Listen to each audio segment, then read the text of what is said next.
should be good, right? Let's see. Yeah, I think, yeah, yours popped up as well. Okay, calm. It should be straight.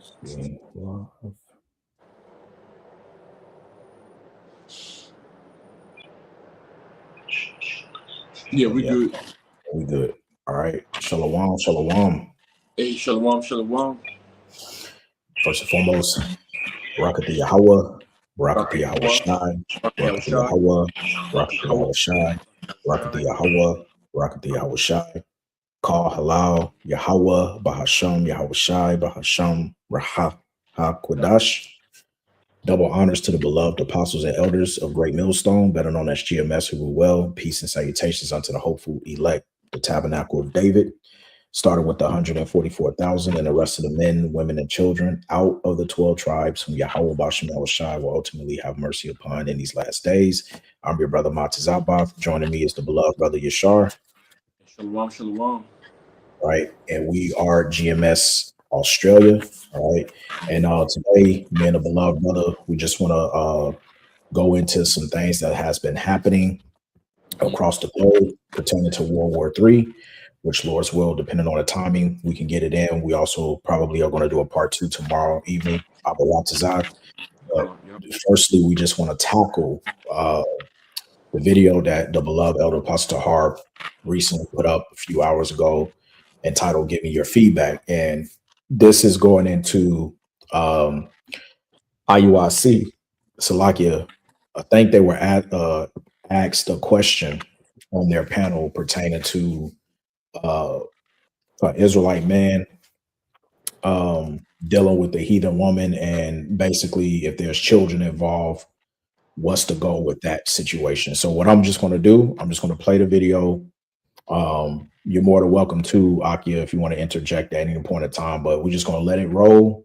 All right. And then we're going to bring out some edification really quickly on this, and then hopefully we can jump into news events. Did you want to start off with a precept or anything before we get started?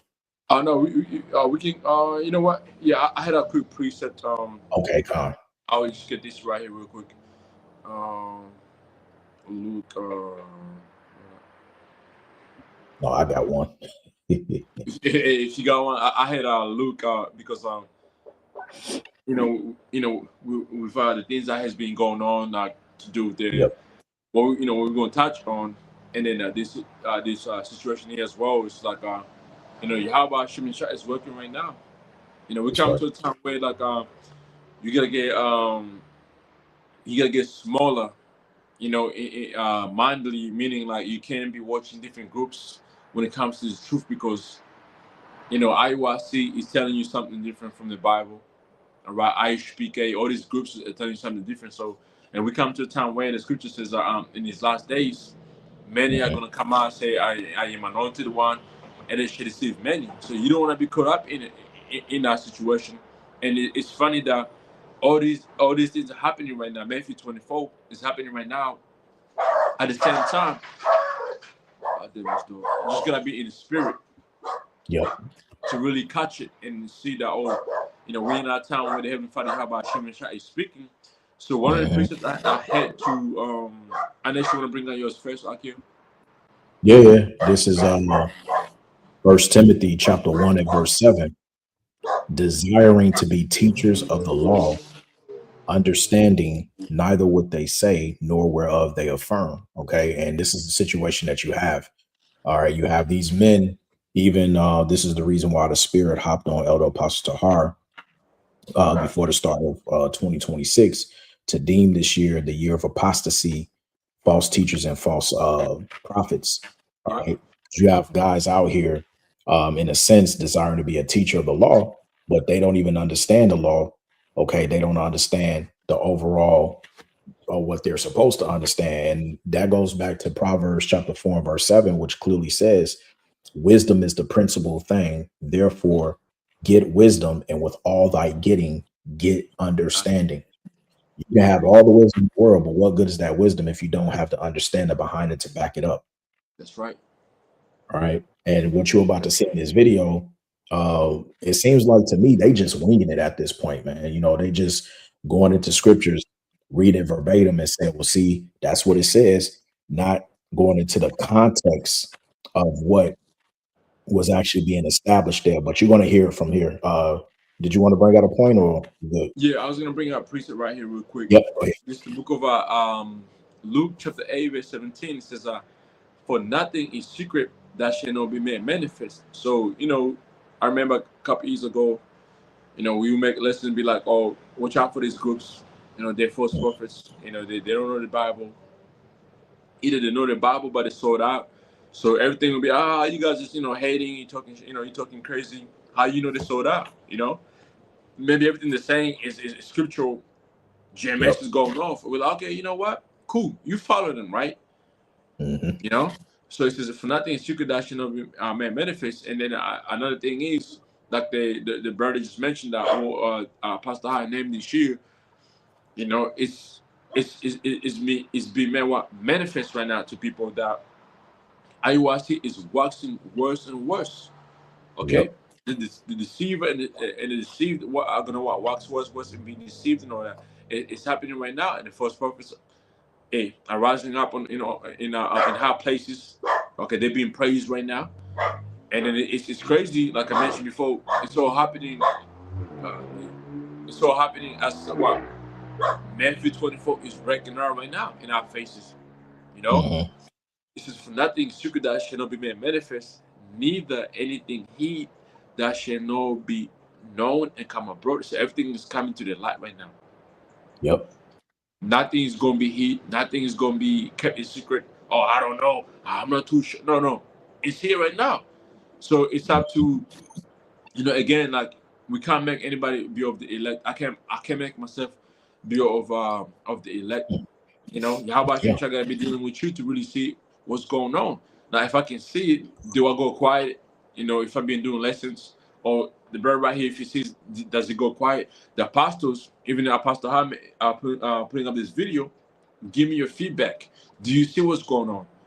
Do you see what's happening? Do you understand what the scriptural what this individual trying to say? Because these niggas is going by what Deuteronomy chapter 17. But they don't go deeper. Nope. So that was that was my point on that, Akia. Okay, Con. All right. Let's play the video. So why are there no Shalom, giving all praise to Yahweh Hashem Yahshua B'Hashem L'Chakodah. Shalom to the 144,000. Rest of you elect out there. Shalom to you all. Anyway, this is going out to y'all. What's your take on this right here, what you're getting ready to hear? This is IUIC Oklahoma Q&A with the captains. So I'm just going to let it play from right here. I'm not going to say nothing. I'm not going to add to it. I'm just throwing out there for y'all. What your feedback? What's your feedback on this? T2s? I'm guessing that means Titus 2s on YouTube. The next question. I'm not talking about this. Because some stuff is in-house. The next question I'm dealing with. The next two questions, next question. Explaining everything to everybody. They can watch and learn online from the brothers. But once they're in the body, then they'll be into that. Yeah. Last one there. The children born of a mixed union are the children. Go to Ezra 10 and 3. Go ahead, y'all answer that. It says, if the children born of a mixed union are what the father is, why put away the children? Get that, Ezra 10 and 3. Ezra chapter. What do you put away? You have a woman from another nation. You have a child. Do you put that child away along with the woman? Do you put that child, which is an Israelite, away along with the woman? Give me your feedback. Yeah, and the quick answer to that is no. And we're going to show you in the scriptures why it's no, right? But I'm going to continue. In verse 3. Come on! Now, therefore, let us make a covenant with our God to put away all the wives and such as are born of them, according to the counsel of my Lord and of those that tremble at the commandment of our God. And let it be done according to the law. Why? Because it was a sin to marry wives of the other nation. Now, why the children went, get Nehemiah 13. This is why. Nehemiah chapter 13 and verse 23. Let's go. And those Remember, keep in mind, Moses' sons were half heathen. So did he put them away? days also I saw Jews that had married wives of Ashdod and of Ammon and of Moab. That was the same thing during the time of Nehemiah was happening. It was happening during the time of Ezra.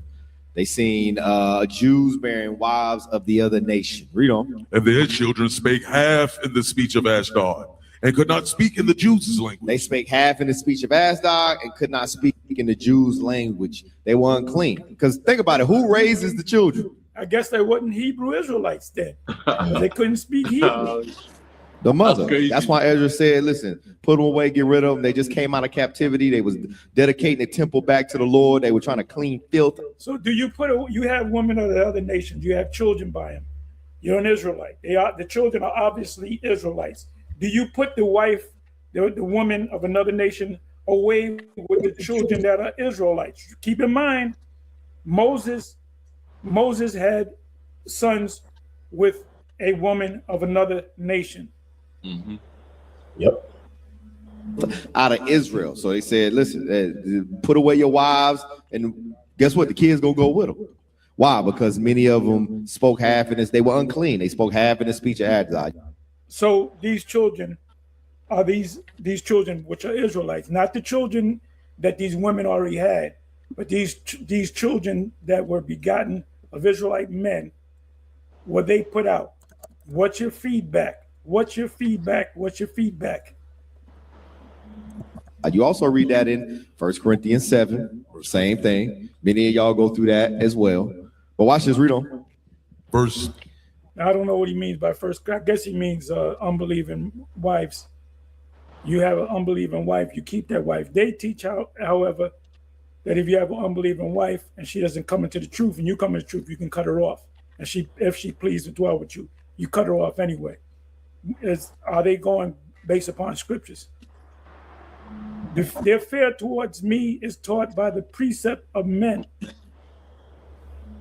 Verse 24. And their children spake half in the speech of Ashdod and could not speak in the Jews' language, but according to the language of each people. And so that was a reason why he told them, listen, get rid of your wives, because you ain't supposed to be marrying wives of the other nation. Get rid of them. And the kids go with them. Because many of kids of another nation, and I can speak from that from experience, they always side with the mother. They always go with the mother. I want your feedback. Give me your feedback. I want your feedback. Verse 25. Verse 25. And I contended with them and cursed them. Gideon, what was it? Gideon? Gideon had many wives, and he had 70 sons, I believe it was. Mm-hmm. And he had a son with a concubine, woman of another nation. Was that son put out? Wait a minute. Rehoboam shouldn't be king because Solomon lay with a Moabite, Ammonite woman and had this son Rehoboam. So how did he become king? If he was half Ammonite. And smote certain of them and plucked off their hair and made them swear by God, saying, ye shall not give your daughters unto their sons. And so Nehemiah wasn't playing no games. He smacked up some of the Jews, plucked them and said, listen, you got to stop messing with these other nations. That's how serious. You can have women of the other nations, but you make them concubines. You don't marry them. If you had children with them, they're Israelites. The children are in a higher status than the women that bear the Israelite children. Perfect example, going back to Sarah, Abraham, and Hagar. Hagar had a child for Abraham, Sarah was to be the mother. That's a handmaid. That's what a handmaid did. Sometimes you had sex with your woman's maidens.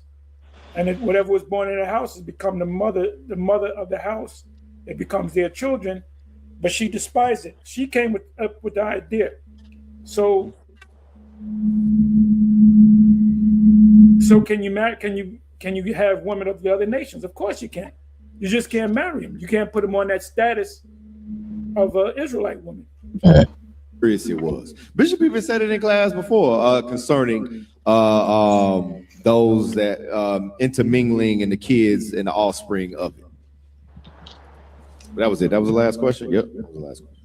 Yeah, Yeah, that's pretty much it. Did you want to speak on it? You want to go first, or I had a preset here. okay, let's bring it out. Yep. 2 Samuel chapter 3 and verse 3 says, and he's second. Let me start from the top. It says the house of David strengthened. Now there was a long war between the house of Saul and the house of David, but David walked stronger and stronger. But the house of Saul waxed weaker and weaker. And unto David were sons born in Hebron, and his firstborn was Ammon, Ammon, and of Abinoah the Jezreelites. And verse 3 says, and his second shall be of Abigail, the wife of Nabal the Carmelite, and the third Absalom. And this is the point: Absalom, the son of Maacah, the daughter of the Talamite king of Geshua, and Jeshua, I want to say that's how you say it. But this right here, Absalom was born of a hidden woman. Yep. And but he's counted here as a son of David. Yep. You know, so he didn't say, "Oh, Absalom was abandoned because he was born of Maacah, of the daughter of the Talamite king of Joshua." Yeah. Joshua, whatever however you say it. He didn't say it was thrown away because of that. No, Absalom is a key point in the Bible when you read about it, man. Yep. Even though he was, wherever he was, the shit he did, but like he didn't get. There's no way in the Bible says, oh, because just because he was born of a hidden woman, so therefore he was just thrown apart. No, he wasn't. Yeah, that's right. And the issue with this, let me just go back. The issue with what they're saying, just for you, especially you newer brothers, all right, who are just coming into the faith, this is an example of breaking up homes. You're breaking up marriages by doing stuff like this. And the reason being is because we have to establish early on. Let's get the book of Numbers. All right, let's go back to the basics. Yeah. Numbers 1 and verse 18, which says, and they assembled all the congregation together on the first day of the second month, and they declared their pedigrees after their family by the house of their fathers, according to the number of the names, 20 years old and upward by their posts. So your pedigree, which goes into your lineage, was determined by your father. All right. Now, as the brother stated, you saw an example with King David and his sons, right? Now, what you have to understand is when we go to Ezra, the 10th chapter, because the problem with IUIC is they don't go into context. And if you read carefully, it literally tells you what actually happened if we start from the top. Ezra 10 and 1. Now, when Ezra had prayed and when he had confessed, weeping and casting himself down before the house of power, there assembled unto him out of Israel a very great congregation of men and women and children, for the people wept very sore. And Shechaniah, the son of Jael, one of the sons of Elam, answered and said unto Ezra, we have trespassed against our power and have taken strange wives of the people of the land. So that's the context being established. That was the trespass, because according to the law in Deuteronomy, okay, we were not to marry heathen women of the other nations, because when you marry, you enter into what's called a contractual agreement. And usually with that contractual agreement, you start to take on the customs. That's the key part. You start to take on the customs of the other nations. For an example, if me and brother Yashar here, we met Ishmaelite woman, right? And her faith is of one that is of Islamic background. Mm-hmm. How many times have you been in a situation when you've dated a girl, you go and meet their parents and you get invited over, whatever, and you try to get in good with the family, and you'll possibly do stuff that you know goes outside of your faith, your morals, your belief, or whatever, but you do it anyway because you're trying to get in with the family, right? It's the same thing. Trying to please the family too. Exactly. So over a process of time, you know that the father's going to come to you and say, hey, if you want to get with my daughter, you're going to have to convert. And That's what they usually say. and now let's even move aside for that. Jake, as it says in the book of what's that? First Esdras, the 4th chapter. Many men have run out of their wits for women. That's right. Yep. It ain't just the Israelite woman. That's also the heathen woman, right? So when you latch on to a woman like that and you you go head over heels for her, eventually what's going to happen is you're going to forget about your customs and everything it is that you pride yourself on, and you love her so much that you're going to take up on her customs. One of our forefathers that demonstrated that was King Solomon. Okay, that's why when you read the book of Nehemiah, the 13th chapter, let's grab that real quick. In Shalom, Yahweh Shemel Shabarakatha. All right. To the Akim on a comment board. But let me see here. Okay. Nehemiah chapter 13, verse 23. In those days also I saw Jews that had married wives of Ashdod, Ammon, and of Moab. And their children spake half in speech of Ashdod and could not speak in a Jew's language, but according to the language of his people. Now, this was also the second issue, because being married to those other heathen women, which you have to take into account, right, is it committed, what's the word I'm looking for? When it came to the children's sake, all right, what you have to understand in the context was the fact that it would have caused the children being raised within the heathen customs and idolatry. Okay. The issue with that will be national in a covenant of purity. Okay. Yep. And then that leads to the spiritual fornication, because now that's going to cause the affection of the father, right? Because of dad is going to turn around and go, oh, but I love my son, I love my daughter, right? But if they are taking on the ways of the heathen mothers customs and being brought up, right, that's going to lead you away from your faith because you love your son and your daughter more.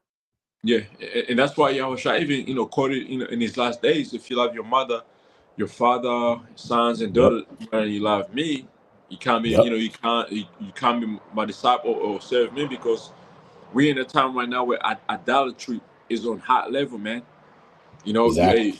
Hey, an example is that there's brothers out there, right, who got family, wives. I mean, it's like a wife and their daughters. They could have daughters or sons who are like over 18, and they have their own belief system, right? Yep. And they will come at you when you're trying to tell them the truth. They'll come at you some type of way. So now, are you gonna Yep. bow down and please them or please your woman?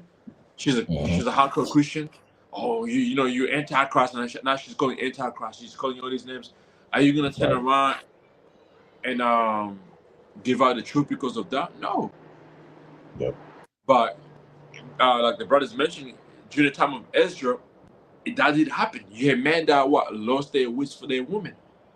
Yep. And an example of that is our forefather King Solomon, that's Which I would Yahushua. read. And Yep. I had I don't know if you got the precept, but I got the precept put up here if you don't mind. Yeah. Go ahead, break it out.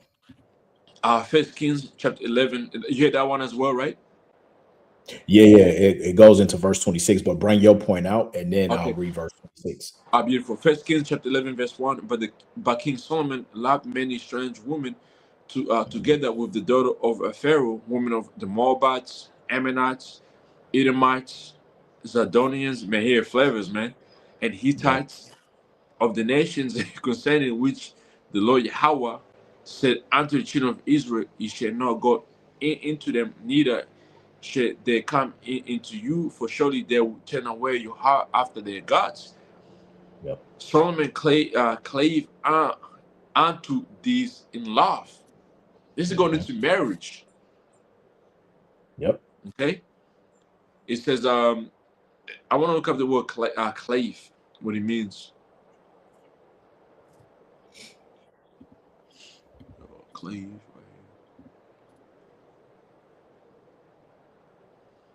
It says clean, stick, stay close, cleave, keep close, stick to, stick. We follow closely. Join to. Marriage is what? Joining one another, Join right? to. Yeah, Join. that's it. That's it. Yeah. And then so that tells you what really happened with King Solomon, man. Mm-hmm. And then when you go to the strong definition, it says here, it says a primitive root properly to impinge, i.e., clean or adhere, effectively to catch by pursuit, abide fast, cleave fast together, follow close, hard after, be joined together. That's Yep. marriage. That's So marriage. King Solomon did that, right? Then it Yep. says, verse 3, and he has 700 wives, princes, and 300 concubines, and his wives turned away his heart. Yeah. It says his wives, his woman that he married to, that he met, the hidden woman that he made made him wives to, turn his heart, his mind away, right? From what? From how about Shem Yahushai, right? Mm-hmm. It says, for it came to pass when Solomon was old that his wives turned away his heart after other gods. There you go. And his heart was not perfect with Yahweh, and his power as was the heart of David, his father. Mm-hmm. And we can keep going on and on, but like this woman turned away his heart. Mm-hmm. It wasn't about him sleeping with him, going into him. The reason why, when you read the book of that was Nehemiah, right? Yeah. That was in Yeah. Nehemiah. It's because Jake became weak and it was letting his woman take over them and turning these men into what? Worshiping their gods. Like I'll give you an example right now. What's that UFC fighter, man?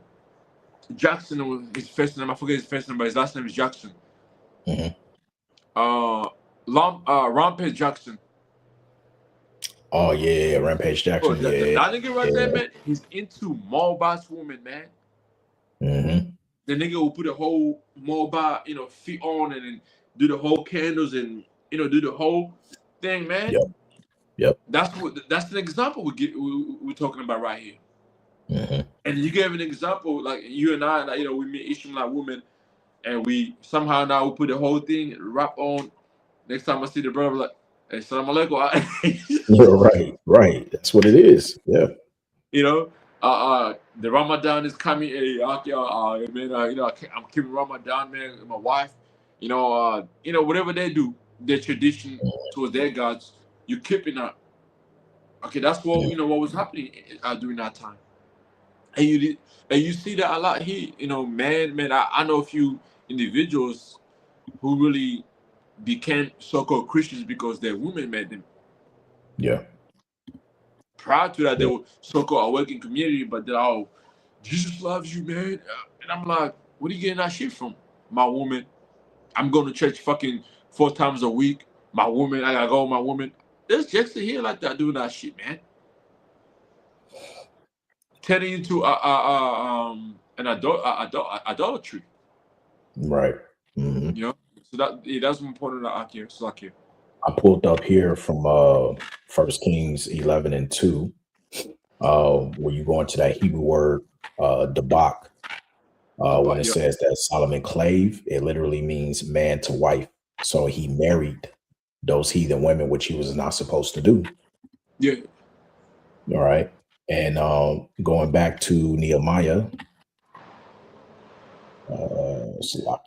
Nehemiah 13, we left off at verse 24. Verse 25 says, and I contended with them and cursed them and smote certain of them and plucked off their hair and made them swear by Yahweh, saying, ye shall not give your daughters unto their sons, nor take their daughters unto your sons or for yourselves. Did not Solomon, king of Israel, sin by these things? And that's the key point. Yet among nations was there no king like him, who was beloved of his power, and the Most High made him king over all Israel. Nevertheless, even him did outlandish women cause to sin. And that was the point going back to Ezra. Okay, Ezra 10 and 3. So this is why establishing the context and understanding why he did that. Because if I'm not mistaken, let me go back to the question real quick. I just want to hear it one more time. Yeah. Yeah. I'm not going to say nothing. Question. It's explaining everything to everybody. They can watch and learn online from the brothers. But once they're in the body, then they'll be into that. Yeah. Last one there. The children born of a mixed union are what's it? Children. Go to Exodus 10. Ezra 10 and 3. Wait, Right. So that was a question. The children born of a mixed union. Well, like the brother said earlier, and we brought out the point in Numbers 1 and 18, your pedigree is determined by the house of your father, right? Now, you may have brothers in the truth that they are with a Moabite woman, they're with a Japanese woman, right? They are with a Elamite woman or Ishmaelite woman. Guess what? That seed of theirs, okay, is still an Israelite. That's right. Hey, can I say something real quick? Yeah. Well, you know, when you basically go into the ancient times as well, you know, even like the culture I grew up, you know, where I'm from is like a man, you know, is always the house of, is the head of the house, right? So whatever I believe in, if I get a woman, that woman has to come under me. That's right. You know, I'm not going under her beliefs. That's the thing. And that's how it's gonna be established in the kingdom. Because you remember, yeah, we're gonna have, you know, Israelites' wives, but we're gonna have concubines as well in the kingdom to come. So does that mean the daughters we're gonna have, it's like the sons and daughters we're gonna have with these hidden women? Are we gonna be going off? No, because the righteousness is gonna be established. And no other gods are gonna be here, all right, that we're gonna worship because they're gonna be destroyed from there. Right. So in during that time, those are gods who were destroyed. Yep. During that time, like you know, that wasn't on the kingdom yet. Even though it was not the kingdom, but there was still like some type of weaknesses among you know, our own people happening, Right. to where a woman will, you know, will take over you, which that's why it's written. Remember, the scripture says the things that were written aforetime were written for our learning. Yep. So we're seeing King Solomon fall. That's King Solomon falling. Yeah. You know, he married, you know, he had many wives, but the thing is with him, is that he was you know, this woman turned his heart, his mind away from Yahweh. Yep. And but Jake don't understand that though. They really think because King Solomon sinned, like, hey, you ask regular Christian, oh yeah, King Solomon, he sinned, man, because he slept with hidden women. And I'm like, okay, so if he slept with hidden women and he sinned, then how can any of us prove that we sleep with the That's right. so-called, you know, you know what I mean? Absolutely. Yeah, like, oh, how can I prove that my, you know, your woman? How can you prove that your woman is the seed of you know, you know, Israelite? You know, then you got this diamond Christians. Oh yeah, but my woman believes. Oh really? Can we double check that? Yeah. Can we double check that? So she's worshiping different God, and you say she believes, but she's out here doing this, not. But she believes, so meaning that she will never turn your heart away from God, right? She believes. Yep. Now that shit is there's a lot of confusion going on, man.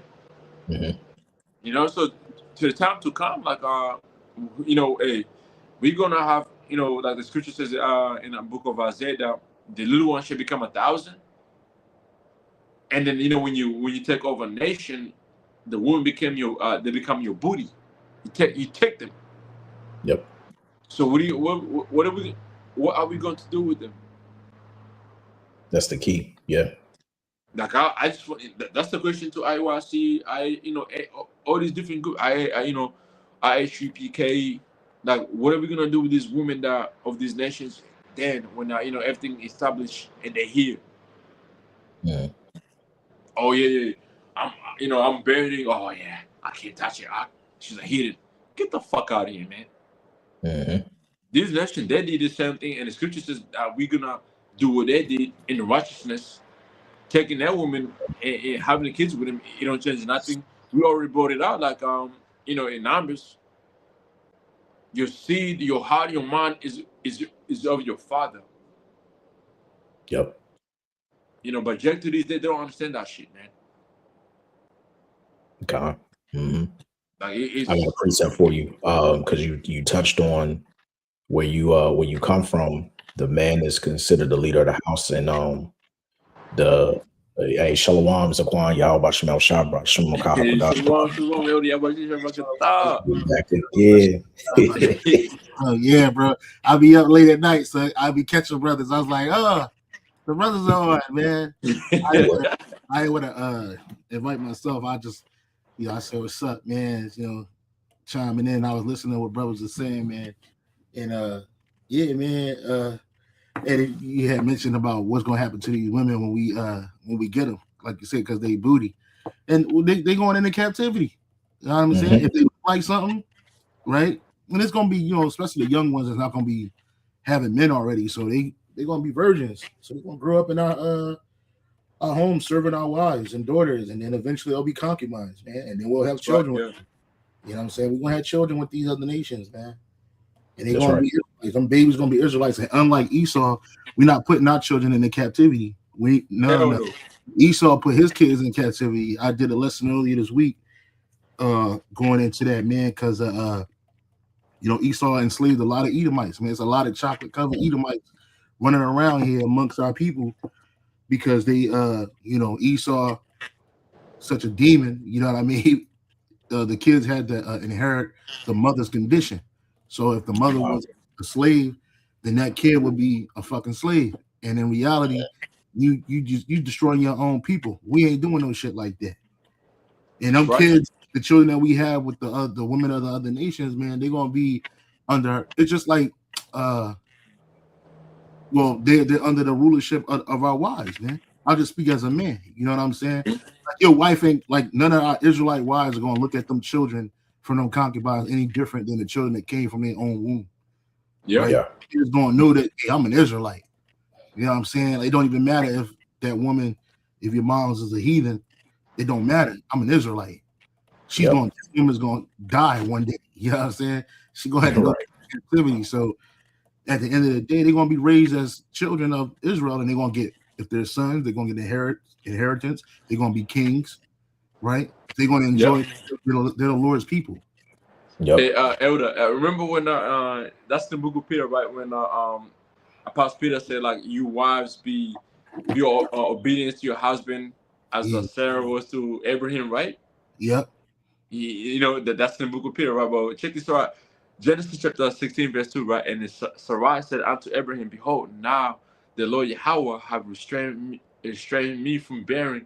I pray thee go into my maid, right? Yeah. So is that going off? Or Sarah asking Abraham to go into Yeah. right? No. To back you up, if I can, I had the precept pulled for you earlier. Genesis 3:16. It says, unto the woman, he said, I will greatly multiply thy sorrow and thy conception. And in sorrow thou shalt bring forth children, and thy desire shall be to thy husband, and he shall rule over thee. Hey, look at it in the NLT. Read it in the NLT. Change this. NLT. No. Go to tools. Oh, let's go. Tools. Yeah, you can just go to tools next time. You know what I'm saying? Just go to tools and then go to Bible versions. Yeah. NLT, it says, then he said to the woman, I will sharpen the pain of your pregnancy, and in pain you will give birth, and you will desire to control your husband, but he will rule over you. That's right. So these women, they all have a natural desire to control you. And that's why in this society, women control men. How they control men? Well, they get impressionable upon them. Well, there's a great I think it was a Rubel when he was talking about men. I mean, he's talking about the king, the woman, and wine. And then he said the truth. He spoke about the truth and how, like, the woman, she was slapping the king in the face, slapping that shit. Like, if a man did that, he would have took his head off. She was putting his crown on her head. That's the kind of stuff that she was doing. She was sitting in his throne like it was all good. And that's really a disgrace. You know what I'm saying? So, and that's just a woman's innate ability. In her mind, she might try to convey it. Oh, I was just playing. Nah, you trying to control him. You'll be you'll try to be the control behind the throne. It ain't happening that way, right? It says, and you will desire to control your husband, but what? He will rule over you. And then Esau put women over men in this society. Yeah, right. Which that's that was the scripture, right? That was also a curse, right? A woman should rule over you. Yeah. Well, you read Isaiah chapter 3. It says, "Oh, my people, they which lead thee cause thee to err." It says, "Women, children are their oppressors, and women rule over them." Showing you that a lot of people start with the men of Israel, and like it says, there was no queens in Israel. By the way, it wasn't. Well, we had one, but she wasn't supposed to be queen. I think her son was young or something like that, and she made herself the queen. But yeah, we don't have queens. We have princesses, right? Because the queen, that's basically, she's like the equivalent of a king, and that's what's going to happen. You know, women ain't equal bullshit. Yeah, women are the servant, but you can get blinded by the servant, and this happened to our forefathers millennium. Like when we talk about when you go to Genesis chapter, was it? I always get it mixed up. I believe it wasn't Genesis 10, but it's like right before the flood happened. Well, shit. No, I forget what precept is. It says that we saw the sons of power saw the daughters of men that they were men's, right. So it wasn't so much that they was popping them. It was that once they start fucking with him, the woman started bringing him idols and all that other shit to him, and he accepted it. Right.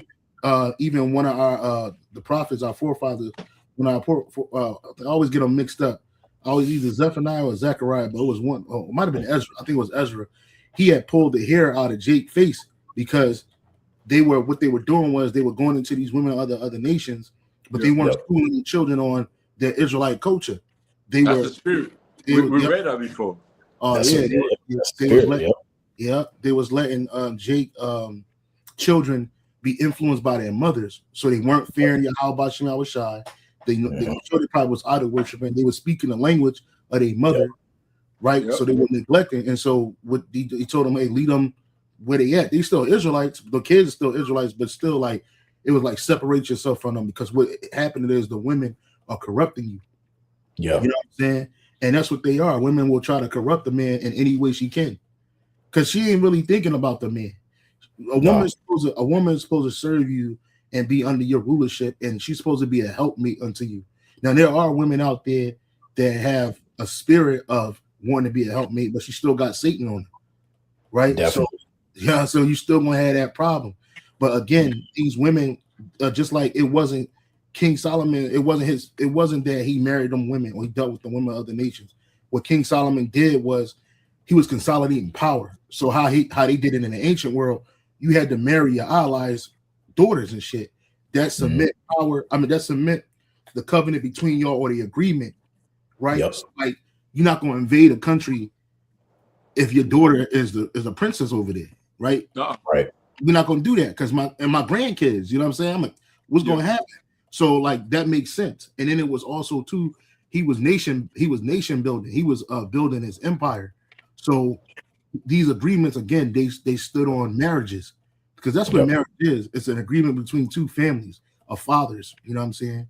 And we only gonna marry our daughter, our people, our women, right? When I say marry, I mean have a covenant between. That's right. Like my little woman, we part of the elect. You know, me and these brothers, we got daughters and sons. Or shit, if I got daughters and they like them, hey brother, go ahead and take my daughter. She's yours. Right? You know what I'm saying? What's that agreement? Yeah, it's an agreement between us. And now that family structure is even more stronger, because I know her. I know his son line. I know where he come from. He know my daughter line. He know where she come from. And now we're brothers in marriage. You know what I'm saying? Well, he could be my father-in-law. I'll be his father-in-law. This brother, and that's you best become like a nation. We're becoming a nation, and that's why. And we're gonna be a strong nation. Our nation gonna be super tight knit, but we ain't gonna have that same agreement with the women of the other nations. The women of the other nations gonna have to follow our lead. They're gonna follow after us. They're gonna worship our power, our God, Yahweh Shem Yahushai. They're not gonna worship their idols. They're not gonna be able to bring none of that bullshit with them. And Mhm. then That's right. they're gonna grow up. They're gonna grow up within our houses. So by the time she reached the flower of her age, all she gonna know is Yahweh Bashim Yahweh Shai. By the Yep. time Right, she yep. reaches the flower of her age, she gonna be in well order, or she gonna get fucked up. You know what I'm saying? So it's like she ain't gonna know nothing else. And that's why the scripture speak about it's gonna be a visitation on all the idols. I don't know if you got that, because I know we're talking about it was various topics too. So, but there's I had mentioned it, like once the kingdom established, the gods of this, whatever women we get, we pick out in those days, like their gods they're not gonna be existence here no more. They're gonna be fucking destroyed. I think it's in Wisdom of Solomon. It says there's going to be a Wisdom of Solomon 14. It says upon the idols, there's going to be a visitation. Yeah, that's right. Yeah, that's the one. Yep. Yeah, and we ain't knocking on no door. We going to tear them motherfucking idols. Middleings, man. You know what I'm saying? Because why? Because in the eyes of the creature, which is the Israelite man, ultimately Israelite people, it became a stumbling block in the eyes of the unwise, right? Yep. That they were getting these temporary gifts and glory from these idols, when in reality it was still coming from Yahweh Bashim Yahweh Shah, but you were giving his glory to another. And so our kingdom is going to be stuck. It's just like this kingdom. You can't worship Yahweh Bashim Yahweh Shah openly in this kingdom. He's not accepted. Like I think I was listening to a video yesterday. One of the bros was speaking about I think it might have been a brother, might have been apostle or bishop elders. I watched so many videos, so sometimes they run together. But anyway, in the video, he said that I think it was Elder Bishop Ayathun said that in this kingdom they don't recognize Yahweh Shai as a power. So they don't recognize Yahweh or Yahweh Shai as a power. So when you go get 501c3 charter, you can't say that you worshiping Yahweh Bashim Yahweh Shai. You got to say Jesus Christ or Allah or Buddha, something like that. And then they'll recognize your 501c3 charter. But if you say you worship Yahweh Bashim Yahweh Shai, they're not going to recognize it. You're not going to get no tax, nothing, right? Because they don't recognize our power. So in our kingdom, we're not going to recognize you nations' power. Shut up. You got it. I was talking. Yeah. No, you good. But we get another point. I want to go to the book of Ruth just to make a quick point, because he mentioned something about the child. Well, when you go to Ruth, the 4th chapter, I believe, and we're talking about the kinsman redeemer. Remember, Ruth, she was a Moabitess. All right. And during that time, when you read the actual full book, there was a famine, all right, in Bethlehem, Judah. That's the reason why they went to the country of Moab. Right? And the sons who passed away, they took on the daughters of Moab. All right. That proves the fact that Ruth was a Moabitess, because you also have a doctrine out there that talks about that she was an Israelite. No, she was a Moabite. She was an actual heathen. But the point of the matter is this right here. I think it's Ruth chapter 4. And let me just get straight to the point. Let me type it in. Right. Ruth 4 and 13. So Boaz took Ruth, and she was his wife. All right. Now, when it says wife, meaning really she was a concubine, a lesser wife. All right. Because they would have understood the law. And this is where the context comes in, because like the elders always teach us, in order to know the mystery, you got to know the history. You have to know the history of what our forefathers did within that covenant. All right. And how they did things based upon ancient marriages and stuff like that. So it goes on to say, and when he went in unto her, Yahweh gave her conception, and she bare a son. And the women said unto Naomi, blessed be Yahweh, which have not left thee this day without a kinsman, that his name may be famous in Israel. And he shall be unto thee a restorer of thy life, and a nourisher of thine old age, for thy daughter-in-law, which loveth thee, which is better to thee than 7 sons have borne him. Now, when you drop down, it tells you, and Naomi took the child and laid it in her bosom and became nurse unto it. Why didn't the child go back to Ruth? I think wasn't Naomi was Naomi. I don't think Naomi was a Jake either, right? Was she a Jake? She was a Jake. When you read Ruth, the first chapter. Oh, Naomi was a grandmother, wasn't it? She was a grandmother. Yeah, she was a grandmother. Yeah, his grandmother. Well, that baby is an Israelite. You know what I'm saying? That baby is, that baby is Jake. Yeah, but that's it. You got it, Elder. I got. she was. I had to look it up. It says Naomi Madilah, wife of Elimelech, mother of Mahalon, Shilian, and the mother-in-law of Ruth and Opara. Yep. Opaha, Opaha, yeah, Slakia. I got this from ChatGPT. Real quick, I asked the question: could ChatGPT help me understand or the difference between an Israelite woman, wife, and a concubine? Right. So it says right here. I said, can you give me an understanding between an Israelite? It should have been wife. It said wife, and a concubine. What's the difference? In the Hebrew Bible, ancient Israelite context, the distinction between a wife and a concubine was primarily legal, social, and economic, not necessarily moral. It says a wife, a full wife, lawful wife, a wife held the highest legal and social status within a household.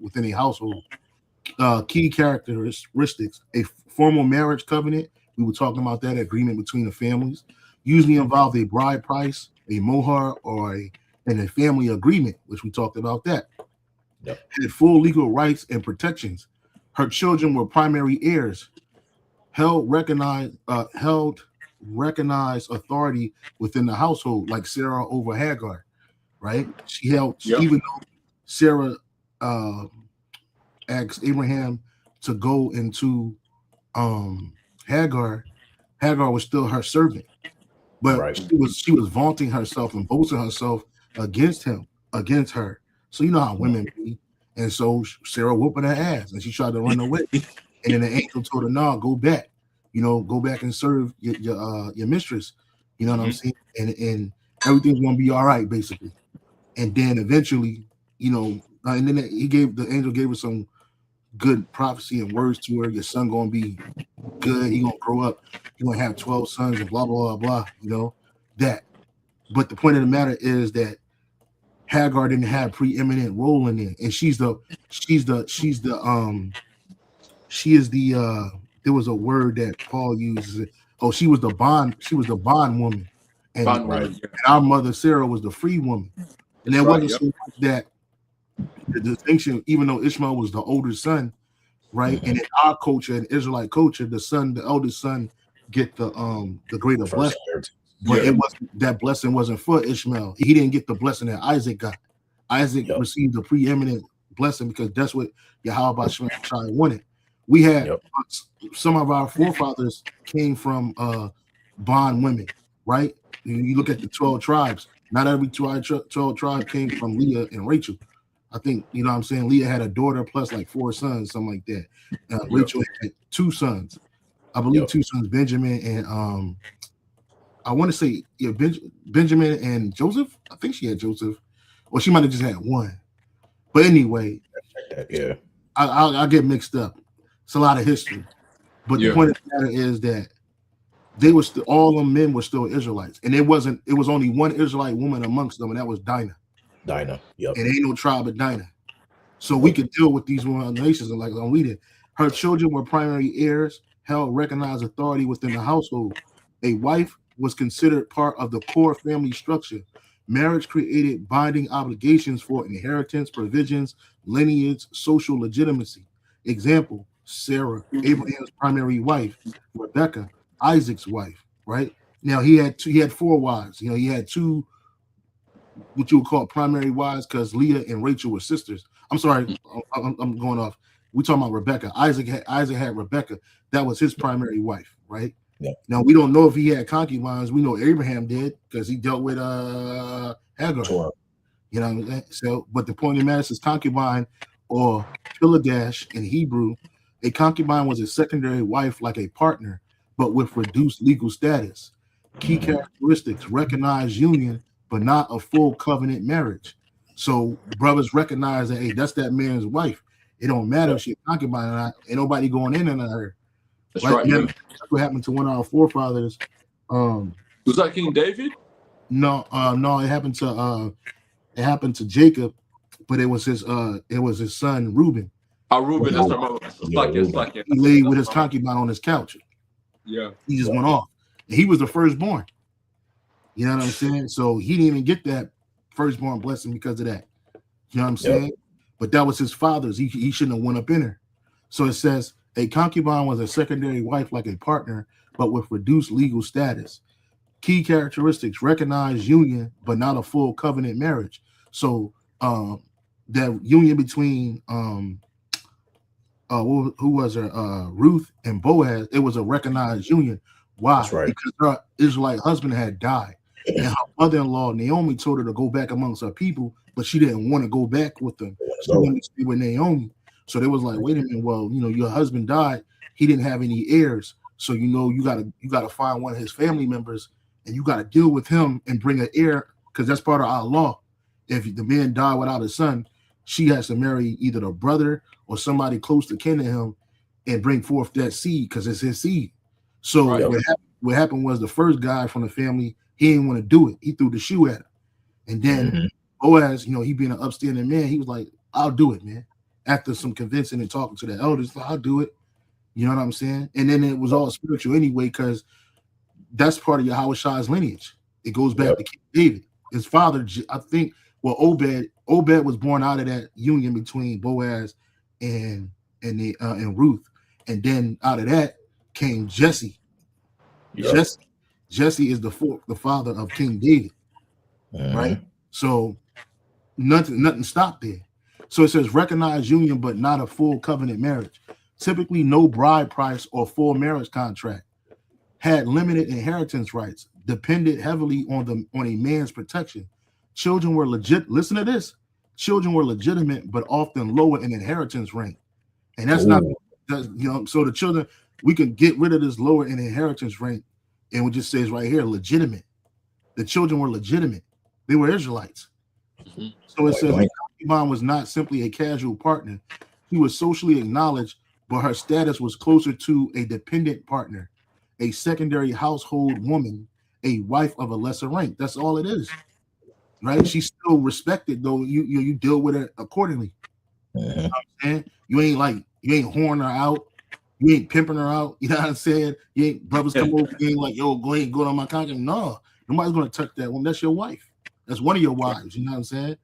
Like we gonna respect that, right? Yep. But she was dependent on the man, whereas she held no bride price with her. She didn't have any inheritance brought with her as like with the Israelite woman.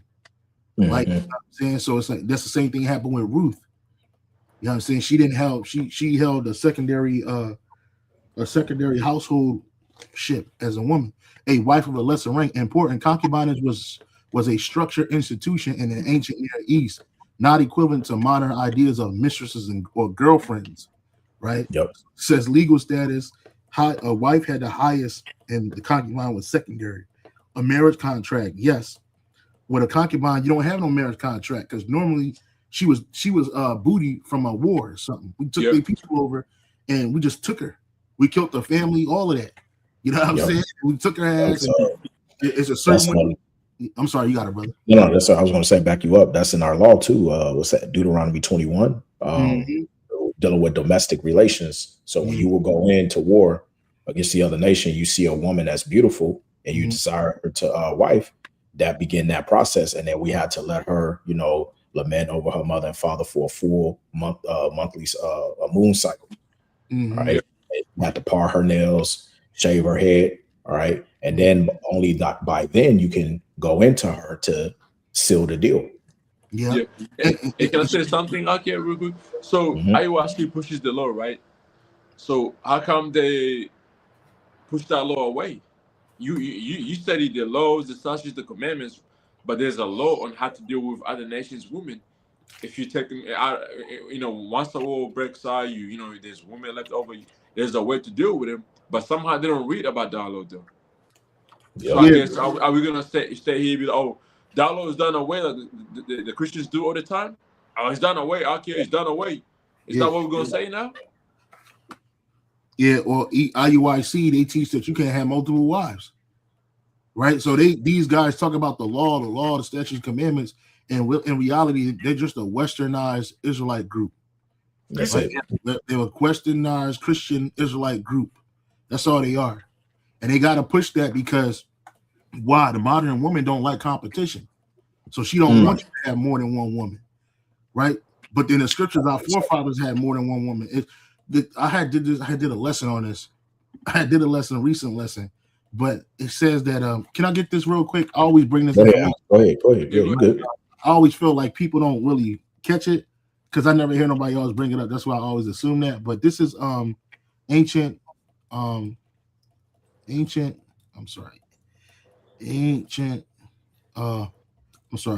marriage and customs from the Bible Odyssey. And it's a thing. They don't teach you how to be a researcher either, or do your own research over there in IUIC. Zombies, so, like yeah, they straight up zombies, man. So they don't so this is wedding and this is from the BibleOdyssey.com.org actually. Wedding and marriage traditions in ancient Israel. Marriage in ancient Israel involved practices and assumptions different from those of most people living in Western society today. So let's skip down. It says right here, it says the relationship between husbands and wives was not equal in the ancient Near East, including Israel. Baal, one of the Hebrew words for husband, also meant Lord or master. And men had life and death power over women in the case of adultery, which in ancient Israel involved a woman having sex outside of her marriage or a man having sex with another man's wife. Men, though, could have multiple wives and concubines and were allowed to go to prostitutes. Thus, monogamy was a one-way street in this culture. Boom.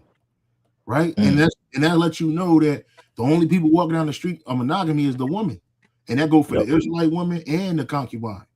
Right? But these things were opening to us, but like in the ancient Near East, it wasn't about a feel-good thing. Like I just want to bust and go crazy with fucking and shit. Nah. Sex is marriage, right? So that's the first thing. So you didn't just go around marrying a whole bunch of women and can't take care of them. Yeah. Right? That include concubines. You can't. How you gonna add concubine when you broke? How you going? And it ain't even just about being broke. It's just that you may not be mentally responsible yet. You may not be, you may not have the status yet. It took a while for a man to build himself up. You didn't just wake up one day and I was just rich. You know what I'm saying? And testimony. What's that, bro? It was a show back then, probably about 10 years ago. It was called Atlanta Wives. I think it was Hollywood Wives, not Hollywood, somewhere, but it was Real Housewives of Atlanta. No, it was something different because it was Edomite women that were on the show. And long story short, it was a scene where Edomite woman was talking to her friend, and the friend asked the Edomite woman, she said, "How can you allow for your husband to get on his private jet and to fly anywhere he wants to and pretty much stick his Johnson, and anything that's walking, whatever?" She turned around and said to her friend, she turned around and said, "Look, that's none of my business at the end of the day. As long as I maintain or doing what I'm doing, I get to live like this. I'm taken care of. I get A, B, and C." And she said that. Now you can see, like when the question was asked her, you can see like, yeah, I got to put up with it. But the reality is, look at how I'm living.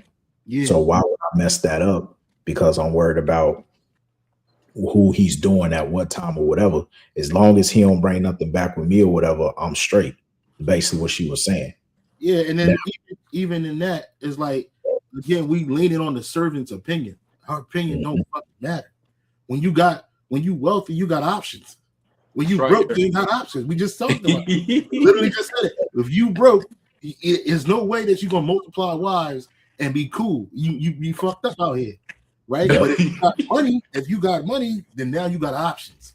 Right? Now I can go wherever the fuck I want to and lay down with it, whoever I want to, and I can take care of whatever happens. You have a baby, no problem.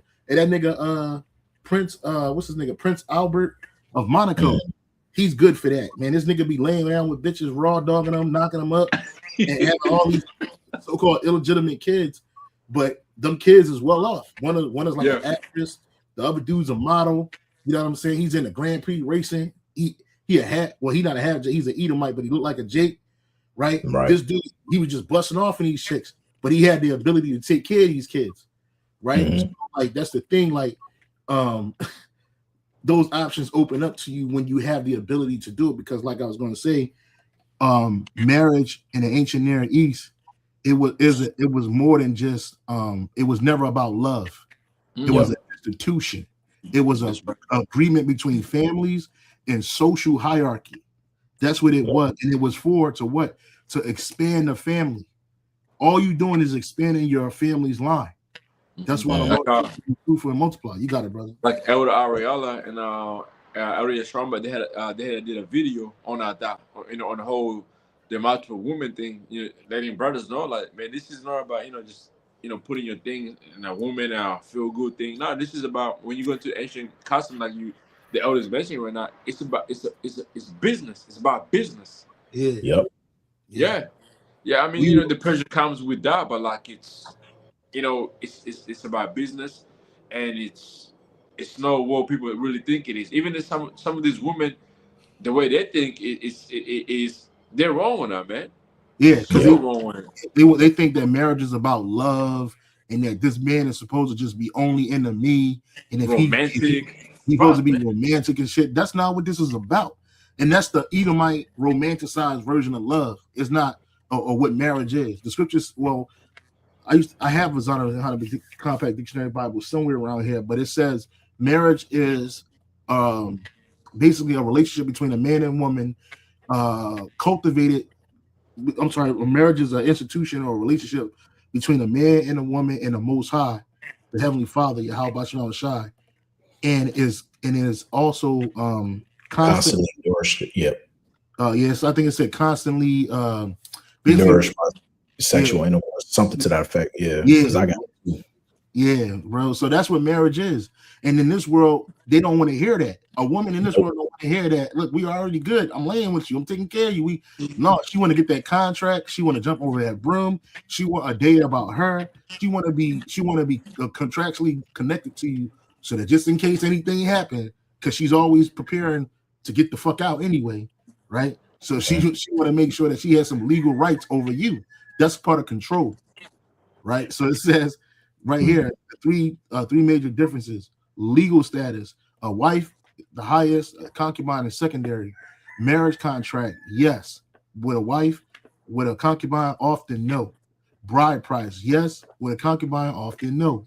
Inheritance right, strong, and the concubine was limited, right? That's why when Ruth's husband died, her mother-in-law said, "You got to go back to your people." She ain't had nothing. She had no rights, she had no crib, she had no rights to no land, none of that. It says household authority, full, right? So the woman, she had, and that's what these women are gonna do. They're gonna be in the house, God in the house, and they're gonna have their own authority within the house, right? They're gonna have servants and handmaids, and they're gonna love it. Yeah, they're gonna love it. And so it's like, you want somebody to rule over, bitch, you can rule over your handmaid. You ain't ruling over me. And if I see handmaids that look good, now she about to be elevated to a concubine, and she had limited inheritance, right? I mean, she had restricted rights in the household, certain things she couldn't do, right? But but certain things that she's protected from too, right? I think there's I don't know if that was in that precept, but there's a precept where like it spoke about how the woman, basically you keep her in, she's supposed to be in the house. Well, there's a story, I believe it might have been Judith, but anyway, in that story they told her she looked so good. Could have been Esther, one of them stories, but they basically told her that, I think it was Esther, they kept her in away from the field hand work, because they didn't want other men looking at her and trying to entice her and get on her, because she was going to be probably the king. It's one of them stories, man, but that's how it go, right? It was like, look, no, you stay over here, right? And that's protection, right? And her mind, she ain't thinking like, oh, he's trying to keep me away from living my life. And that's these women, I want to live my life. It's not about that. And it says children's status, primary heirs. The wife had children that were the primary heirs, and then the concubines, her kids were legitimate but ranked, right? So in our kingdom, it's not going to be like that. We have sons with concubines; they're going to be princes, and it's going to be lovely for everything. But it ain't going to be like his older brother, who his mom might be a Judite woman. I don't even like Judite women. His mom might be like a Simeonite woman. In the kingdom, I'm like Judite woman, but right now, no. but his mom ain't gonna be like a Judite woman, and then he look at his brother, oh, your mom's a heathen. Fuck out of here. You know what I mean? He ain't gonna do no shit like that, bro. We brothers. We connected by blood, man. That was Jephthah. That's what he had to go through before he became judge of Israel. Niggas is hating on it because his mom's was a concubine. You know how it make life hard for you. So it's why concubines existed. Concubinage often arose due to economic arrangements, war captives, servant relationships. We just talked about that. You see a servant in the house that look good, you gonna knock her down. Fuck, who gonna stop you? Nobody. Nobody gonna say shit. It ain't gonna be a show either. So it's a responsibility, like you said. It's a responsibility. It's not just about the perks, because it feel good. I want to bust one off. Like no, like it's business, but it's good business. Right? It's good business. Yep. Good business, right? And it says infertility of a primary wife, and in our kingdom, none of our wives gonna be infertile. They're gonna be fertile myrtles. You know what I'm saying? Yeah. And even the concubines, expansion of lineage. So now you try to expand your family, so you can't just do that with one woman or two women. You gonna need multiple women to do such a thing. It was tied to property, lineage, and survival structures, not modern romance concepts. You see? Ooh, cut. Not modern romance concepts. Children of concubines were generally legitimate, but inheritance priority could differ. Example, Ishmael, Hagar's son versus Isaac, Sarah's son. Conflict often centered on inheritance and covenantal lineage, not legitimacy. Cultural versus modern perspective. Modern Western marriage norms do not map cleanly onto ancient Israelite society. Ancient Israelite family law focused on lineage preservation, tribal inheritance, economic stability, household hierarchy, not modern romantic exclusivity. You see? So these are the things that you got to understand when you're dealing with. We're going back to the East. There's a precept when you brothers can get it. It says, search out the old ways and seek out the good paths. I think it's Jeremiah chapter 16, verse 6. I could be wrong, but I believe it's 16, verse 6. If it ain't 16, verse 6, then got to be Jeremiah 16 and 6. One of you brothers can read it. I'll pull it up real quick. Yeah, Jeremiah 6 and 16. Yeah, Jeremiah 6. You got it, brother. You can read it. It says, thus saith Yahweh, stand ye in the ways and see, and ask for the old paths, where is the good way, and walk therein, and ye shall find rest for your souls. Right. But they said, we will not walk therein. Jake didn't want to. They want to take heed to the word. They didn't want to take heed to the laws. They didn't want to take heed to Yahweh Shema Shai, bro. And then what happened? They got destroyed in their pride. But the good way is following what the Lord have established, because everything that the Lord established for us is good. That's right.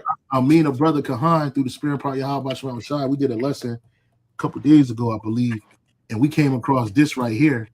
This is from the this is Isaiah chapter 4, verse 1, because this is gonna happen on this side, but it's from the Message version of the Bible, right? This is called the Message, MSG. You don't only get it on a Bible Gateway, but it's called the MSG. And it says this, Isaiah 4 and 1. That will be the day when 7 women will gang up on one man saying, well, we'll take care of ourselves, get our own food and clothes, just give us a child, make us pregnant, so we will have something to live for. This is how real it's going to be. And remember, the precept says that a woman shall be saved in childbearing if she continue in the faith. You know what I'm saying? That's it. Yeah, 1 Timothy 2 and 15. Yeah, the brother. Can I say something real quick? Not bad. Yeah, those women ain't gonna really be asking a regular, individual on the street. They're gonna be tagging the men of Yahweh Shem Yahshai. Because remember when you go to the book of Zephaniah, it says the mighty man should cry there badly. So these mighty men of this world is the men who in high places right now. Those niggas gonna be gone. They're gonna be fine. They're gonna be looking for salvation as well. So these women, they're gonna look around and be like, man, shit, I need that, and if I can have a baby with this individual, then I know for sure I'm carrying a seed that can somehow give me a high chance percentage of being delivered. Yeah.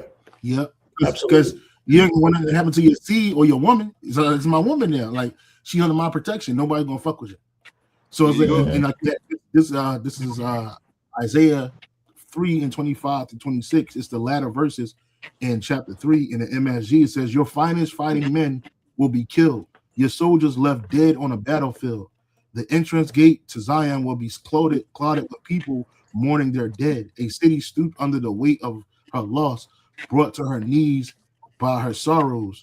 Right, and it says, that will be the day, and things written for beforehand and written for our learning.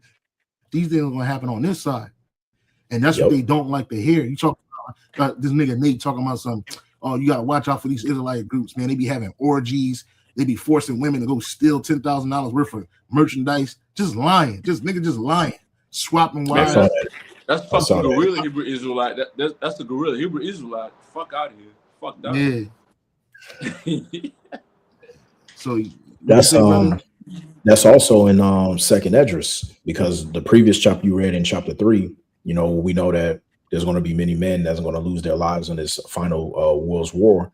That's also mentioned in I think it's Second Esdras 15, where it talks about 15, the. I got it here if you want me to. Okay, come on, bring it out. Yep.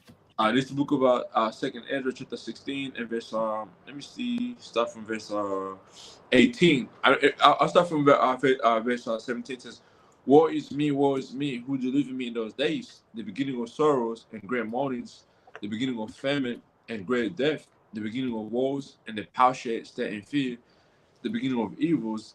What shall I do when these things, when these evils shall come? We're gonna pray to you. How about you, Shai? That's right. Yeah. Yep. So behold, famine and plague, tribulation, and anguish are sent as scourges for a moment. But for all these things, they shall not return. They shall not turn from their wickednesses, nor be always mindful of scourges.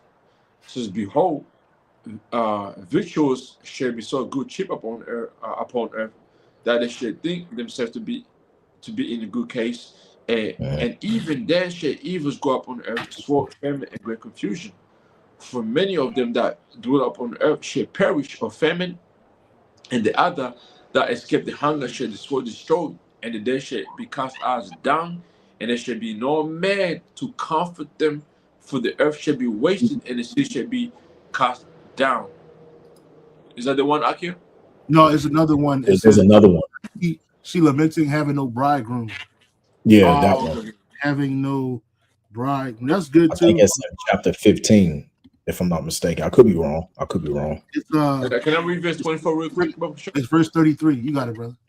And Second Esdras 16:24, it says, there shall be no man left to till the earth and to sow it. Yeah. And real quick, I'm gonna just pull it up in the G&T, see what it say as well. Second Esdras 16:24. Second Esdras 16:24 in the G&T. It says there will be no one left to plow the land or plant it. Right, verse 33. Can you read verse 33 in the KJV? Yeah, it says the virgins shall mourn, having no bridegrooms. The women shall mourn, having no husbands. Their daughters shall mourn, having no helpers. Yeah. So, and that's what's going to happen. Oh, read verse 34. It says, in wars shall their bridegrooms be destroyed, and their husbands shall perish of famine. It is. So these women going to be desolate out here, right? In the NLT it says young women. I mean, the GNT says young women will be in mourning because there is no one to marry them. Wives will be in mourning because they have lost their husbands. Daughters will be in mourning because there is no one to help them. All the young men will be killed in the war, and all the married men will die in the famine. So niggas gonna be dying out here. Grown ass men gonna be getting gonna be tired from famine. He probably don't robbed a couple of houses, pulled, gathered a bunch of goods for his woman and his kids, and then he ended up dying from starvation. And then now what? Now she's done. She was married. She had a husband. Now she's sick. And it's gonna be men, women, and children saved, but brothers ain't gonna be walking around playing stepdaddy. You know what I'm saying? We not. You know what I'm saying? We too busy, right? Doing the Lord's work. You know what I'm saying? And then when these women see, because they're gonna be alone, and that day ain't gonna be no more independent women, right? So when it goes down to it, they all gonna gang up.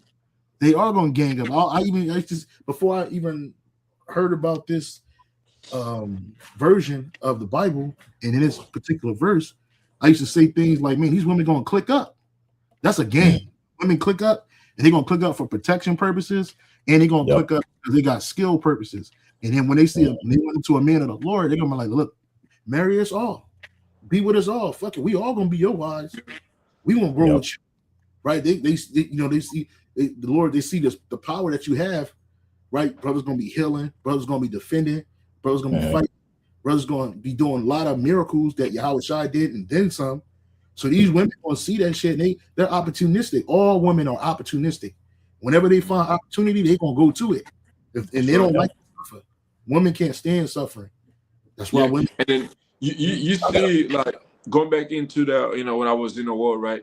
Like, I used to go, clubbing and be, like VIP sessions and shit like that. And then when the rappers used to come here, man, you think you got a girl right there with you, and she get caught in VIP, nigga, she's gone. You better go home. You better catch a fucking taxi or cab and go home, because you're not gonna see that woman again. The rest of the night. And then her value shoot up. Yep. That's how it's going. Hey, real quick, can one of you brothers get Ciroc 26 and 6, and somebody also get it in a GNT? I got both. I get it. That's beautiful. Yeah. Because see, this is what's going to come to an end. Because see, this is what we have to deal with right now on this side. But like the elder pointed out, when Jacob's trouble comes, ain't gonna be no independent, ain't gonna be no back talking, ain't gonna be no, jealousy and who you was out with last night. It's not gonna be none of that. You ain't gonna be on the phone calling Craig, talking about something who you was with last night when you all hugged up with another nigga in the bed. No, it ain't gonna be none of that.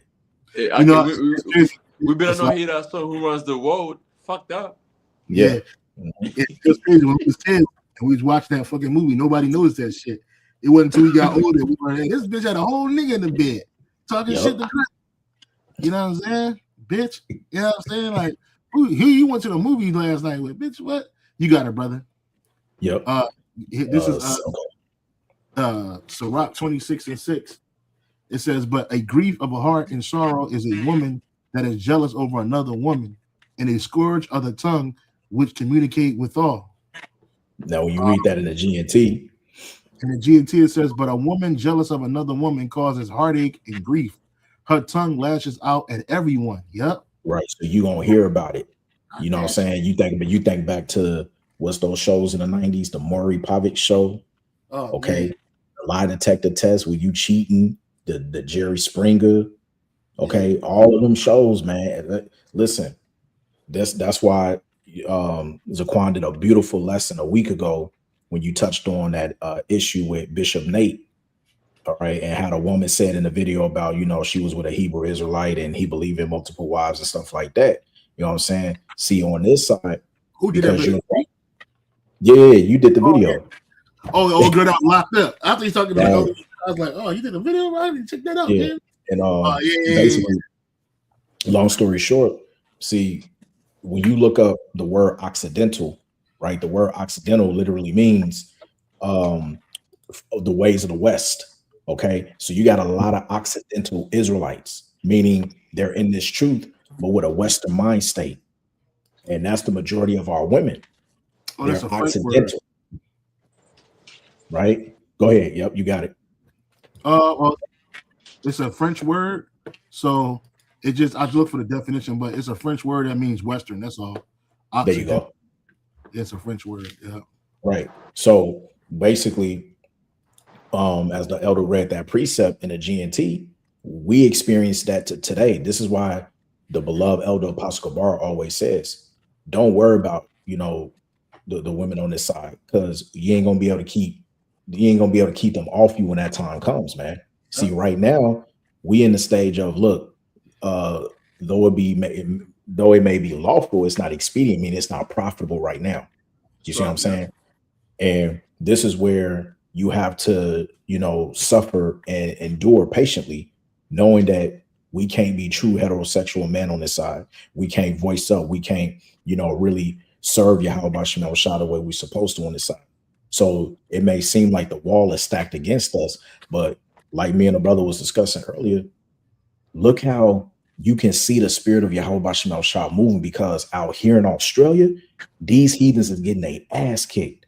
I'm talking about Elon got fucked up the other day. Black eye, scratching the nose. You know what I'm saying? Esau out here homeless. That's Deuteronomy 32:7. The curses is now starting to turn. You see what I'm saying? Here it is. I just bought a whole new diamond set and everything. I'm sitting up here tripping like, hold on, man. Where's my chastisement? I'm looking at the other heathen nations around me like they getting fucked up, but am I in good standards? Like everything is just copacetic around me. That's the spirit of Yahweh Bashim Shah working in my favor. Yeah, we're seeing. Yeah, the Lord way when a man way pleases the Most High, he make it even enemy be at peace with him. When these nations, it's about the time. And right now, it's time to lock in. You know, that's right. That term in the world, lock in. We're locked in, bro. Right? We really ain't got no time. Even if I wanted to have time to like spend with my women like that, I ain't really got it. You know, because I'm working, doing the work, and every so often I might go out and do a little job here and there. But I'm focused on the truth. I'm doing videos. You know how many times my woman hang up on me? She called me in the middle of me doing a lesson. I'm like, yo, I'm doing a lesson. And she hang up. Oh, I'm sorry, yo. You know, she want to talk about nothing. But the point of the matter is that we locked in right now. So all that shit in the world, it really don't matter. It's gonna come. And even niggas with money tell you that. Hey, worry about locking in, man. Women gonna come, and they will. Women smell two things from a 20-yard distance, man. A 20-mile distance. Money and power. Any man with power or money, she can smell it. Like the nigga from off of Paid in Full. I can smell a nigga with money. He like, I'm broke, baby. You know what I'm saying? I ain't got no money. You know what I'm saying? So it's like that's the type of time like it is. Like, and right now, the woman that we supposed to be worried ourselves with is wisdom, right? And we supposed to be wrapped up in her, right? It's not. I'm gonna bring this out real quick. The elder from North Carolina, Elder Hawaii, posted. He posted Matthew chapter 6 verse 33. But seek ye first the kingdom of the Most High and His righteousness, and all these things shall be added unto you. So you think Yahweh Shema Shai don't know what you want? And the reason why Jake want a bunch of women and all the other things that come with it is because really is a part of escapism, right? You live in scarcity, you're living in survival mode, right? You living without, you're destitute of certain things in life, and you want these things. The flesh want these things. But I can tell you from my own personal experience, bro, you can fuck all week. It's draining. It's not something that's going like it don't add to you. Really, you taking away your life force and giving it to a woman. Yeah, and that should take away your fucking strength, man. Yeah, take away your strength, bro. You know, fully focusing no more. Like it's like, what the fuck is going on here? Yeah, now you think like, oh, I'm in heaven now. You know, I got my women. We good now here, man. We ain't need to leave here. We gonna find a better house than this. Like, no, brother. Like, if you thinking like that, you know what I mean. And then, like, even when Isaiah 4:1 happens, right?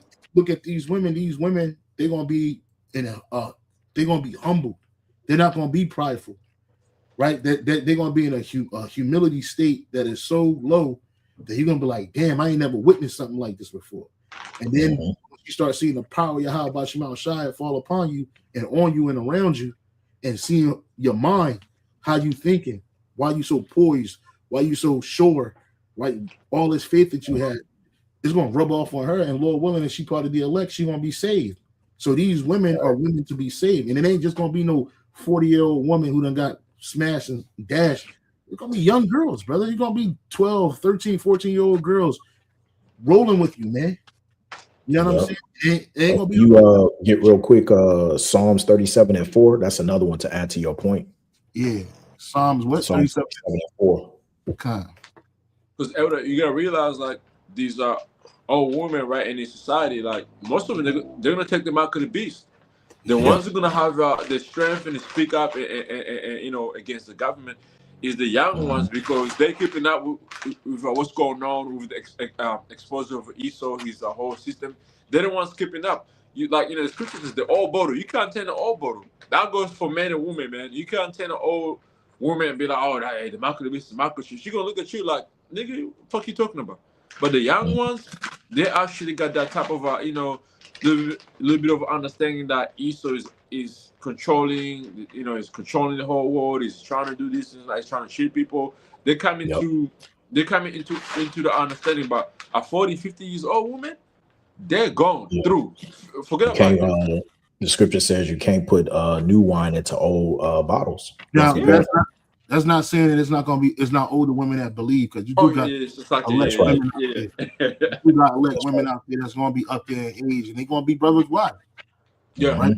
Be good. She may not need to get laid on, right? She waiting for the new body. So she might open her doors and help brothers. She might open her door and feed you. She might say, "Look, brother, I believe. I've always believed, and the Lord put the Spirit on me and said that this was going to happen. And look, it actually happened. Call all your house. I was shot." And she ain't gonna have no husband. Like, I ain't got no husband. My husband died years ago. Like, all right, sister. Well, hey, man, you with me now? That's right. Lord willing, to be the Lord's will. Hey, you with me now? But this is Psalms 37:4. Delight thyself also in Yahweh Bashem Shai, and he shall give thee the desires of thine heart. Yeah. So like that's the thing. Like, don't ever think that the Lord don't know what you want. He created us, brother.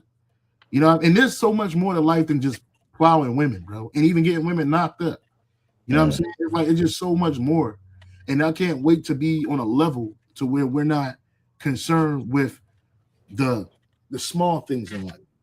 You know what I'm saying? Like the things that are really inconsequential. Like you supposed to have a certain quality of life. That shouldn't be a surprise to you. You supposed to have wives that's in order. That shouldn't be a surprise to you. So don't lose your mind and lose your cool because, oh man, I got titties. You ain't seen Jake get freaky and nasty. Like, chill, bro. Calm down, drink some water, do some push-ups, man. You be all right, bro. Because at the end of the day, we got so much to do. Right? Yeah. There's a time and place for everything. And I'm not saying that Isaiah 4:1, you're not gonna have no time. You're gonna have time to do it because clearly, right? It ain't gonna just be a verbal agreement between you and a gang of women. Like, no, you're gonna have to deal with them separately, right? And it ain't gonna be like it's a long line outside your bedroom door and you just plow them because you take your time, bro. You can take your time. Right. Cool. But the Lord, how about you? I'm gonna have things for brothers, man, provision for brothers, man. And when you in a hardcore state, brother, and that's what we about to be in, you ain't thinking about the bullshit, bro. You ain't really, my man. My favorite, I don't know if brothers ever saw the movie. What's the movie called? What is the movie called? You know the joint where Dead Presidents. And I see that. Yeah, he was at war. He was like, man, I can't worry about what's going on over there. If I did, I'll be dead out here. I'll be a dead man.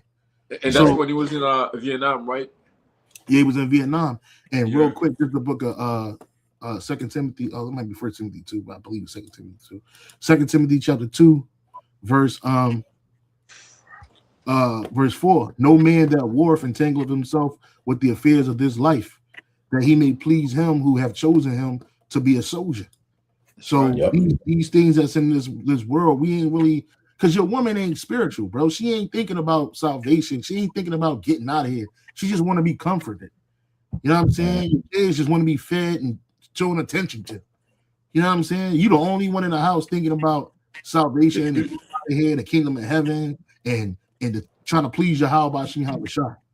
The future. We thinking about the future. Yeah, we think about right. And go ahead. Now I was just gonna say, it's funny because I was thinking today, like,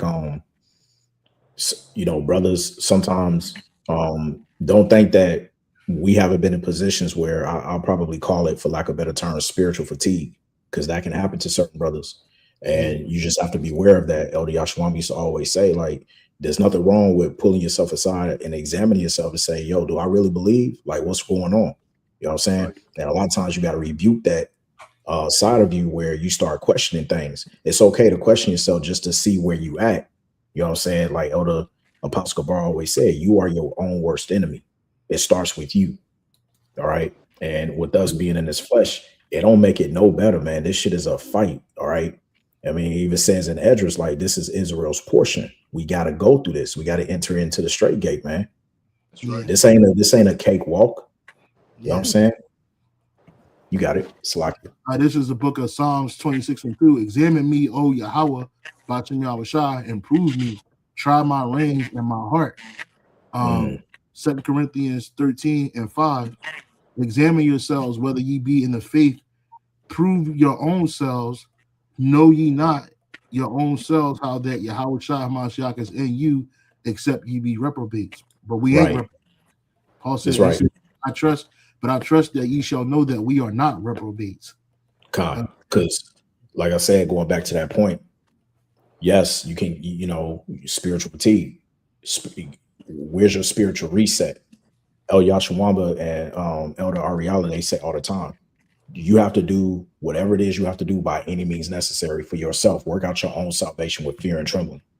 Go back to the basics. Elder Malcolm, he is always saying this constantly. Go back to the basics. Sometimes all you need is the basics, that milk, just you getting that foundation, that milk, that sustains you. You know what I'm saying? Knowing, going back, what's that? Proverbs 18:10. The name of the Lord is a strong tower. You see what I'm saying?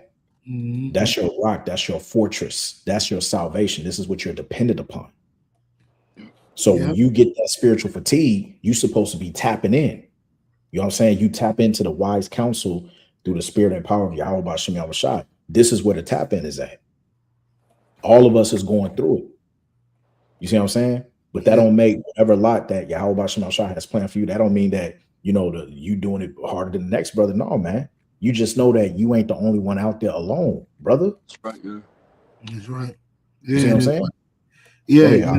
I was going to say that there's a precept from Elder Hawad, 1 Timothy 6:12.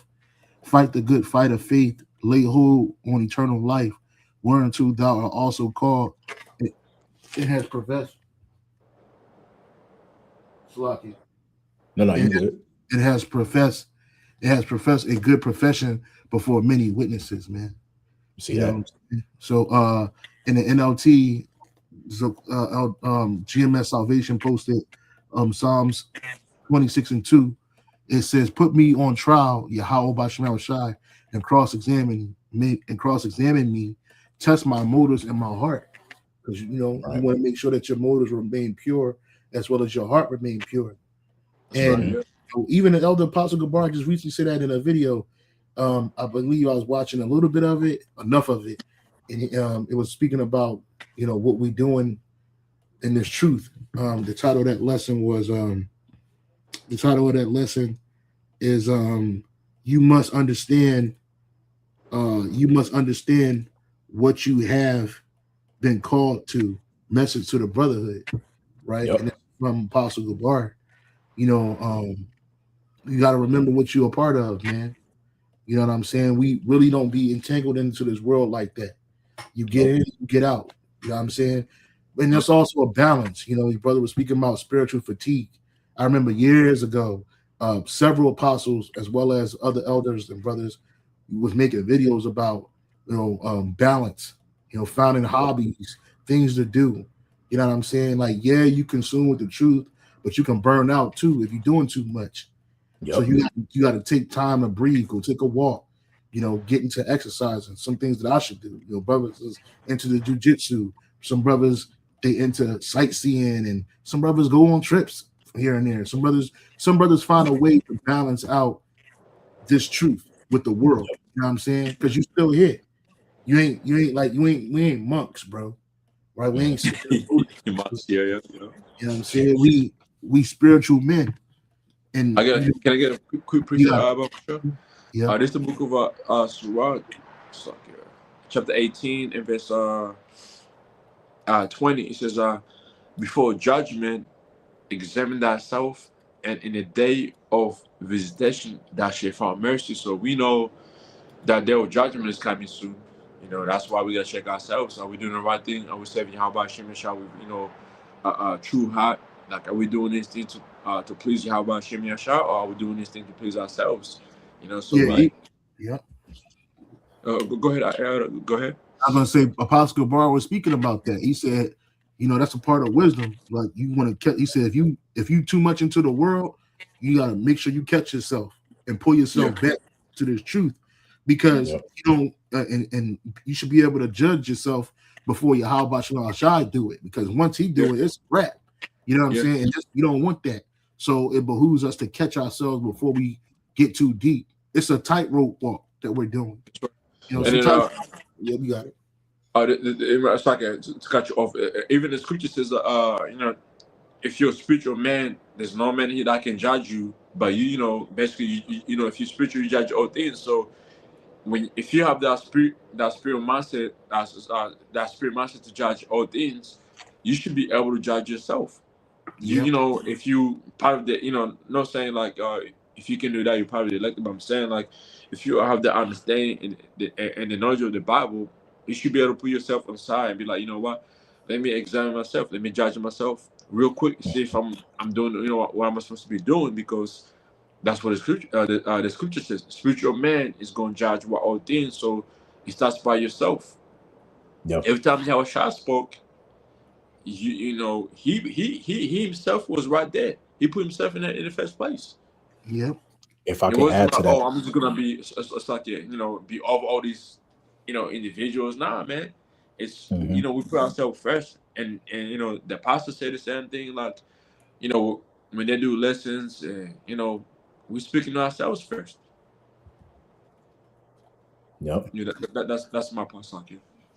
No, I was going to say that's what makes it even more, you know, fearful and being in this truth, because I remember there's a precept in Job. I think it's Job 34 or 36 where he told Job, gird up thy loins and Show yourself as man or show something. yourself as a man, for I will require of thee. Right? Like when you read that precept and the way that he like demanded from Job, that was scary, man. You know what I'm saying? So you got to look at yourself like, damn, okay, what am I doing? What can I do to really make sure that I'm on the right path to make sure I'm doing? And I'm not saying that to tell any brother, don't go overboard and bug yourself out overthinking. You know what I'm saying? But just keep it simple, you know, always revert back to the basics, you know, analyze yourself. What is it that you can do better? What is it that you may have that's a weakness, a flaw, whatever that you need to really nip in the bud and try to find some sort of mediocre so that that's not going to hinder you in your process of enduring unto salvation. You know what I'm saying? Elder Malcolm, he used to always say, whatever bad habit you brothers have now, you want to nip that shit in the bud before Jacob's trouble, because that can potentially hinder you doing Jacob's trouble. Mm-hmm. You know what I'm saying? So you don't want to be hindered, you know, when shit hits the fan because you was piss farting around during your grace period and you ain't nipped the shit in the bud. You didn't really get yourself right on that. You got it. That was First Kings 2:2, but I know it's one in Job too. It says, Let's see if I can find it. it says, gird thy loins. Yeah, I think it's, hold on, let me see. Job 30. So, Job 38:3. Okay, that's what it was. 38. Job 38:3. It's like sometimes it kind of get a little 38:3. It says, yep, that's the one. Yeah, so this is Job chapter 38, verse 3. Gird up now thy loins like a man, for I will demand of thee and answer thou me. In the AMP, it says, brace yourself like a man, because I have some questions for you and you must answer them. In the AMP, now gird up your loins like a man, and I will ask you, and I will ask you, and you instruct me. Right. And then this is because sometimes I get that mixed up too. You know, we say show thyself a man, and that was King David speaking to Solomon on right before he died. This is King David speaking to King Solomon, 1 Kings 2:1 and 2. Now the days of David drew nigh that he should die, and he charged Solomon and his son, saying, I go the way of all the earth. Be thou strong, therefore, and show thyself a man. Right. You know, you ain't supposed to be weak in that mindset. It says, and the NLT says, I'm going where everyone on earth must someday go, which is back to the spirit world. Take courage and be a man, right? And the AMP says, I'm going the way of all the earth as dust to dust. Be strong and prove yourself a man, right? And that's what the Lord is dealing with men, right? He's dealing with order, right? He's not. Fact, I'm sorry, you got it. Remember what the angel said to Edris? Let go of the mortal thoughts. Yeah, says, let me see if I can find it. Mortal, right? Because that's the time we in. Like, to back up Zaquan, like you said, you really ain't got time to be, dealing with your woman. Not saying that you fully neglected her, but you got to keep it in this proper perspective. You got to understand the times that we're in. You know what I'm saying? Apostle Paul made that. He said, "Look, we in these days where it be as though you have no wives." Yeah, I think a brother posted about that precept on the comment board. Let me see if I can find it out. You go ahead, Elder. I'll see if it's the right precept. Is this Sirach 14 and 14? Let go from the mortal thoughts, cast away the burdens of man, put off now the weak nature. You know what I'm saying? See that? Put off now the weak nature. Go ahead. It says, and set aside the thoughts that are most heavy unto thee, and haste to flee from these times. You know what I'm saying?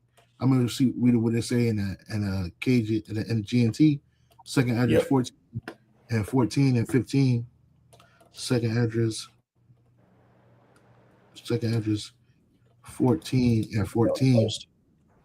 It says in a GNT, put earthly cares away from you, throw down your human burdens, and lay aside your weak human nature. Put all your anxieties aside and get ready to leave this world quickly. You know what I'm saying? You have seen many evil things already, but far worse things are about to happen. Right? And that's what we, even in that day, like one of the brothers had just mentioned about Paul speaking like, be as though you have no wife. Right? Can I get that precept real quick? Yeah, you got it, brother. GMS, truth be told, 144:7, 1 Corinthians 7:29. It says, but this I say, brethren, the time is short. It remaineth that both they shall have wives, be as though they had none. And in the AM, in the AM, in the NLT and the AMP, it says, but let me say this, dear brothers and sisters, the time that remains is very short. So from now on, those with wives should not focus only on their marriage. Simple. Right? And the AMP says, but I say this, believers, the time has been shortened so that from now on, even those who have wives should be as though they did not. Right? Because when you're worried about your marriage, you got to focus on this woman. She want to do all this other shit. Again, she ain't spiritual. So all she want to do is shit that's pleasing to her. And we need to talk. We need to work on the marriage. I want to do this. I want to do that. They want to threaten to leave, and then they want to stay. Listen, bitch, I ain't no time for that. I'm doing this right now. I'm doing this right now. Like, let me focus, because this is what I believe in, and this is what's happening. Now, there's a time and place to deal with you, but just ain't it right here. You know what I'm saying? And that's it. Focus on the things that are at hand. Because remember, none of that stuff is going, none of these earthly things that you worried about, you have anxiety about, none of that shit is going to save you in a time of trouble. None of that is going to save you for the time of trouble. So we're supposed to dedicate our lives to Yahweh Shem Shah. And that's what we were put on this earth for. We were put on this earth to serve Yahweh Shem Shah. Now, how we serving them and in what capacity, the Lord set that up.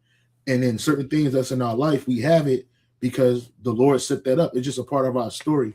It's not the crux of our story, right? You got wives, you got children, you got family members and shit, but your focus, the reason why you were created was to do the work. Yahweh Shai said, if you don't hate your father, your mother, or your sister, your brother, your woman, your wife, or your children, you can't serve me. That's right. Right? Yahweh Shai takes precedence in everything, right?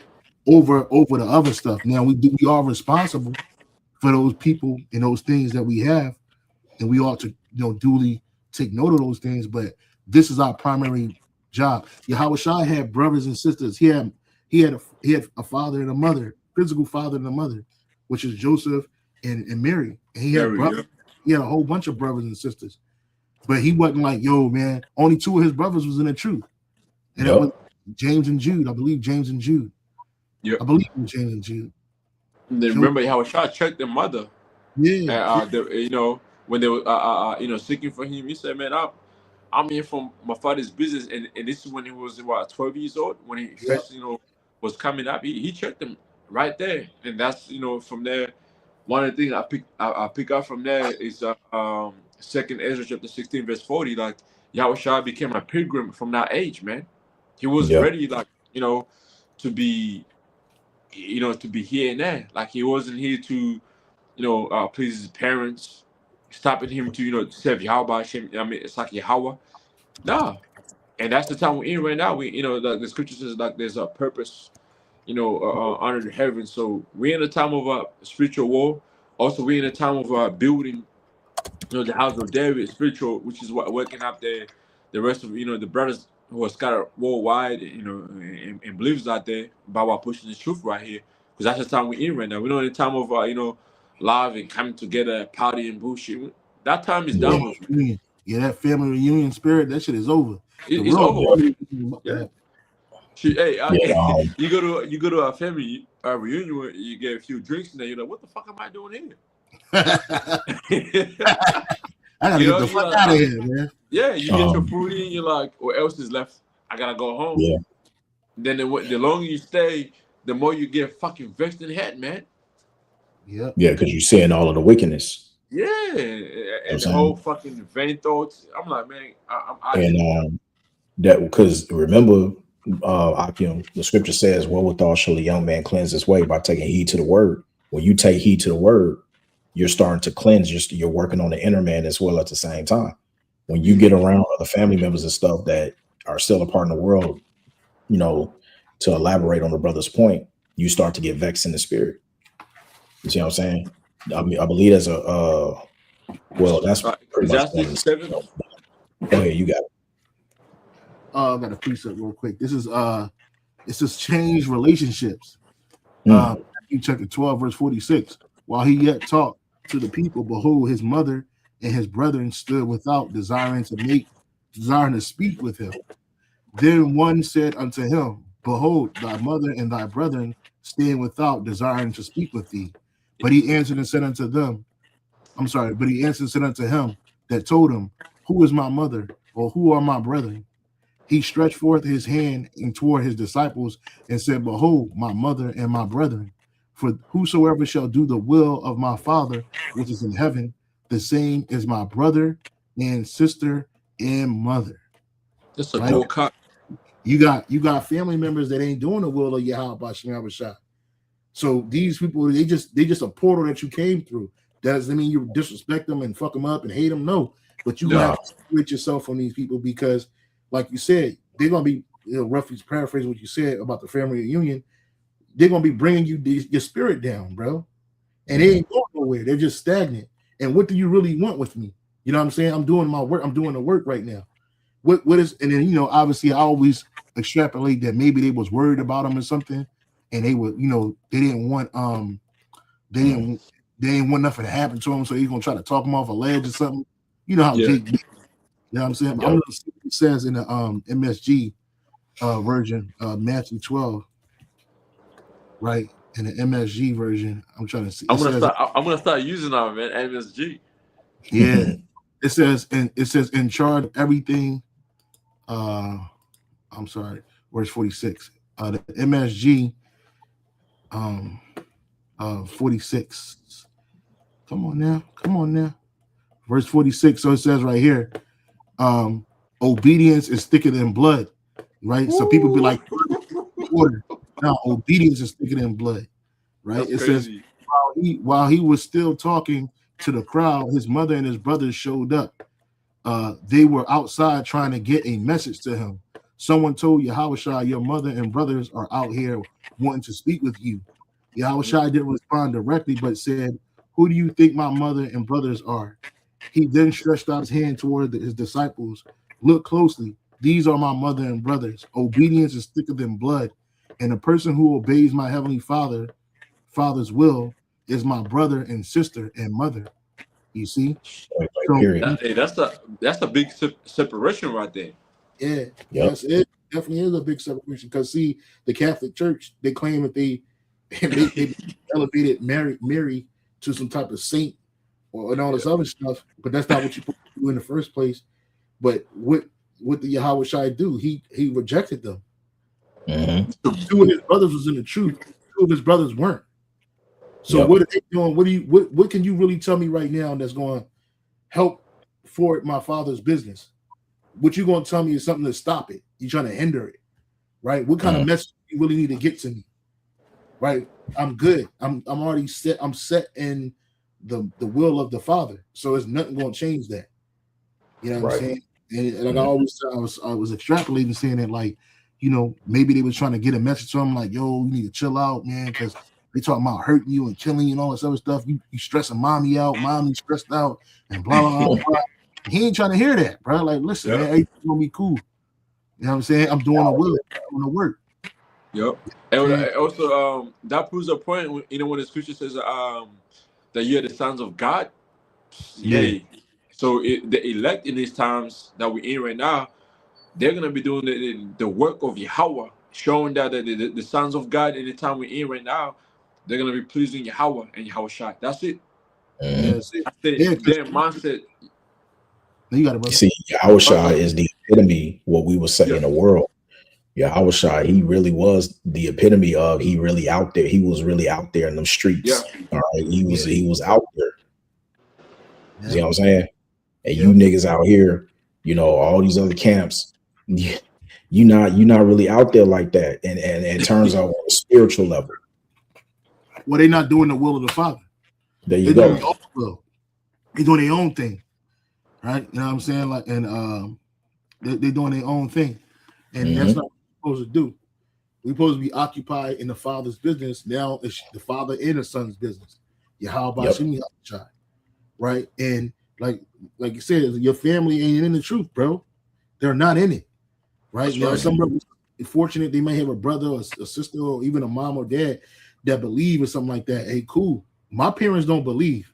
And I sat down with both my parents and I broke the truth down to them and I told them everything and they did not receive it. So what I'm supposed to do, like, just keep showing up, going, and then I go see them. Yeah, no. I respect. I don't do that. My twin brother, I got a twin brother, bro. And then he walking around looking just like me. And he don't believe me. He's in the world. This dude is in the world. He is not in the truth. And he knows about it. I got a twin sister too. She ain't doing what I'm doing. She don't believe.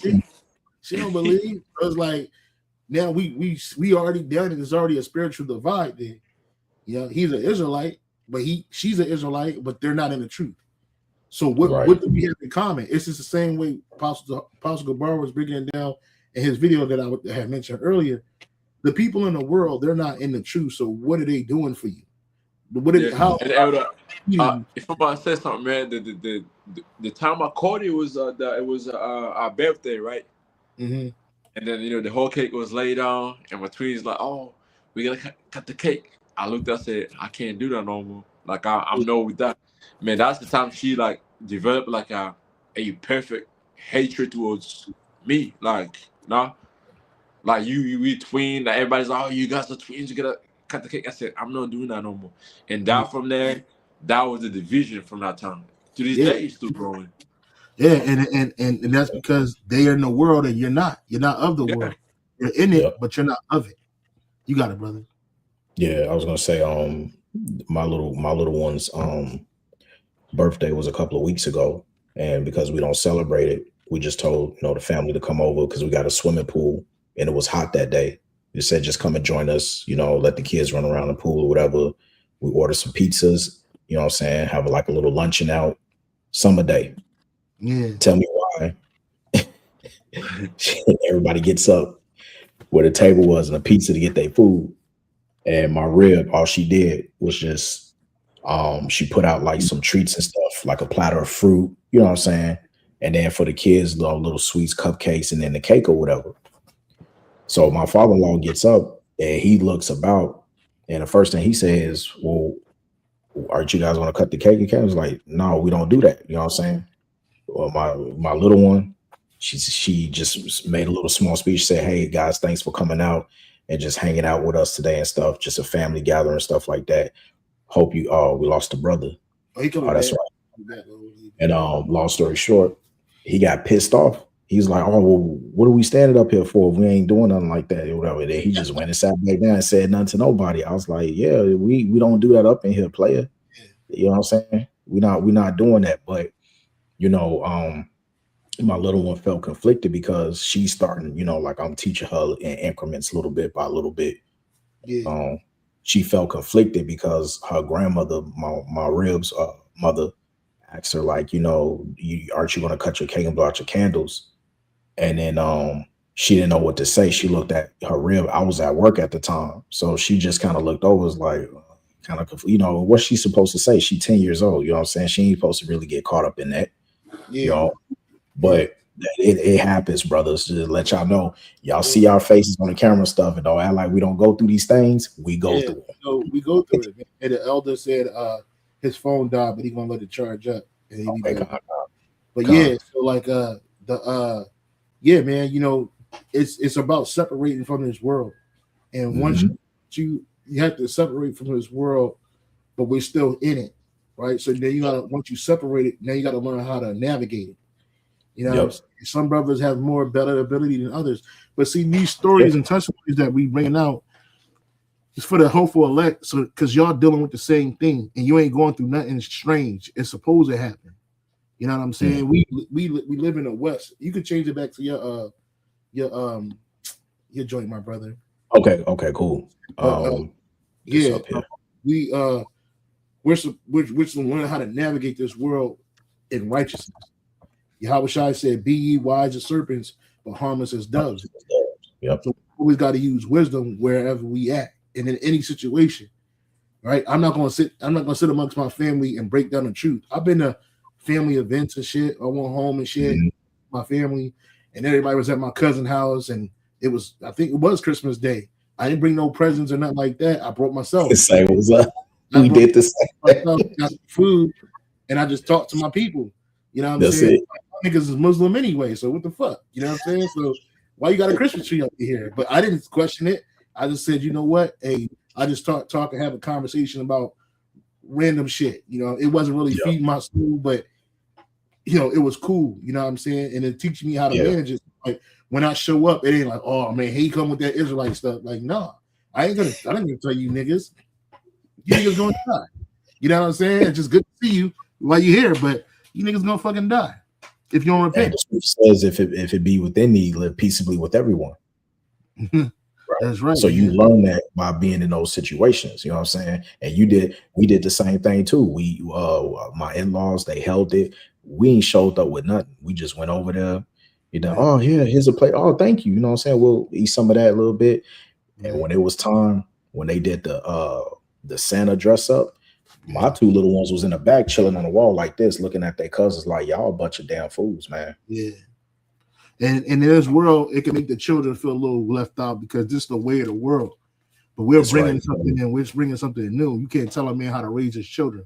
You know what I'm saying? That's what he want. That's what he want. The Lord got them in it. You know what I'm saying? He got them in a perfect place, man. And at the end of the day, you know, we just try to move and navigate this world without being hypocritical at the same time. That's right. You know what I'm saying? That's right. But this world is run with wickedness. It's rife with wickedness and evil. You know what I'm saying? So that's something you gotta be mindful of too. You gotta preach. Yep. I'll start at the top here. 1 Peter 4:1. For as much then as Hamashiach have suffered for us in the flesh, arm yourselves likewise with the same mind. For he that hath suffered in the flesh have ceased from sin, that he no longer shall live the rest of his time in the flesh to the lusts of men, but to the will of the Most High. Right. So that's go ahead. You got it. No, I would say so. We're not living. Let me see that in the NLT. And okay. Go to tools. Yeah. It says NLT, you won't spend the rest of your lives chasing your own desires, but you will be anxious to do the will of the Most High. And that's what we're doing. You know what I'm saying? we had the desire to do certain stuff. We ain't chasing that shit no more. We trying to chase the will of Yahweh Shem Shai. We trying to do what pleases Yahweh Shem Shai. Yep. It goes on to say, verse 3, for the time past of our life may suffice us to have wrought the will of the Gentiles when we walked in lasciviousness, lust, excess of wine, revelings, banquetings, and abominable idolatries. Yeah, This is verse 4, which is the point. Idolatries. Oh no, can you read it? Yep, NLT. Yeah, verse 3. Oh, verse 3. Yep, verse 3 NLT. You sorry, we'll get some feedback from your phone. Hold on. Yeah, Con. It says in the NLT, you have had enough of the past. Listen to this. You have had enough in the past of the evil things that godless people enjoy. Their immorality and lust, their feasting and drunkenness and wild parties, and their terrible worship of idols, man. Verse 4. It says, verse 4, wherein they think it strange that you run not with them to the same access of riot, speaking of you. And reading the NLT? Yep. NLT, it says, of course, your former friends are surprised when you no longer plunge into the flood of wild and destructive things they do, so they slander you. Yep. There it is. And that you go through that with your family, you go there with your so-called friends. Apostle Gabar was going into that in that video, man. Like your friends in the world, you don't know them people like that no more, bro. And it's true. I have friends in the world. I have brothers in the, like so-called fraternity brothers and friends in the world. I don't deal with them. Even when I try to connect with them, it just don't. The spirit of habit to where it never pan out. You know what I'm saying? Every once in a while, a conversation, but outside of that, I can't deal with them people like that no more. There's a block, right? Something happens where I can't link up with them. I try to go. I was like, oh, I'm gonna get dressed. I'm gonna go, and I end up staying home. Like, fuck it, man. I ain't going to that shit, and then I end up not doing it because we're not equally yoked in that manner. Hey, can two walk together unless they be agreed? That's right. Yeah. So people think it's strange that you're not running to the birthdays, the Christmas, the Halloweens, and all that other shit. And their excuse is we're doing it for the kids. But what you're doing is you're programming your children, you're indoctrinating your children in idolatry. And because you're not running to the same idolatry, now they talk shit about you. Oh, you know, if I might say something, I wonder if I was this is about the birthdays and shit like that. Your sister want to teach about the whole woman, thing. Do they teach about the birthdays? Because that's going into different. I've heard them. I heard the IOIC Atlanta, they be hopping on the birthdays. I remember there was a 2 years ago, it was a Jake woman. She was going in and they tried to stop her. And she was like, I'm sorry, I'm in a rush. And they was like, why are you in a rush? If you don't mind us asking. She said, oh, because I got to get her to go to a birthday party. And then they just hopped on her. You ain't supposed to be worshiping no birthdays. You ain't supposed to be doing. Yeah, pick and choose, huh? Yeah, they went at her, instead of just, you know what I'm saying, you could have let her be on her way, say, okay, well, hey, if you get some time, check us out on YouTube, IUIC Atlanta, da, da, da, da. You know what I'm saying? If we happen to see you passing by again, with your husband, all right, if you have a man, bring him to the camp and stuff, and then maybe we can holler at him. Simple. Said these niggas want to he want to shove it down your throat. The law. Like, nigga, no, bro, chill out, man. You know what I'm saying? Like, Wisdom should have told you. She on her way to a birthday party. She ain't got no time to talk. All right, brother. All right, sister. All right, no problem. Right? Yep. Next time, moving, man. You ain't gotta, but because some people ain't ready. Well, even Paul, the whole issue with circumcision. Some of them believers, they weren't ready for that, right? But you had Jake that knew they were Jews that grew up in the Hebrew Israelite culture. No, they gotta get they ride, they gotta get circumcised. These grown ass men, you know what kind of injury that's about to happen to these men? Let their faith build to a certain point, and then the spirit of the Lord will make things happen. And that'll be an extension of their faith. You know what I'm saying? So like Jake don't understand, but yeah, like we not running to the same things that are in the world. That's the point. Brother GMS DC Tazadakia the Yara 144, man, brother got long names. Colossians 3:2, set your affection on things above, not things on the earth, man. Yep. Right? For you, it says, for ye are dead. And Apostle Gabar was saying that too. We're dead in the world. He said the day we came into the truth is the day we died in the world. That's right. And sometimes, brother, I actually feel that. I feel like I'm grappling with that. I feel like I'm a ghost just walking around. Like people know I exist, like my family know I exist, but they don't really reach out to me like that. Nobody talks to me like that, except brothers. I'm on the phone with brothers every day. You know what I'm saying? Yeah. Talking to my people like that every day. It's like I don't. Hey, I'm glad you mentioned that, Elder, because I've been feeling the same way. I'm like, man, my little brothers, none of them, they don't invite me nowhere no more. And then I'm like, damn, what the fuck is really going on? But now you mention that, it's like, yeah, we know this nigga, he don't believe what we do, so he's, this, because the two brothers that who don't, invite me nowhere, they should be in the truth. So they understand how I feel. I'll go over there, get a little bit tequila, Hennessy, and catch niggas out. Like, fuck what we're doing birthdays for. And I've done that before, though. I'm not gonna lie, I've done that before, so I understand how they feel.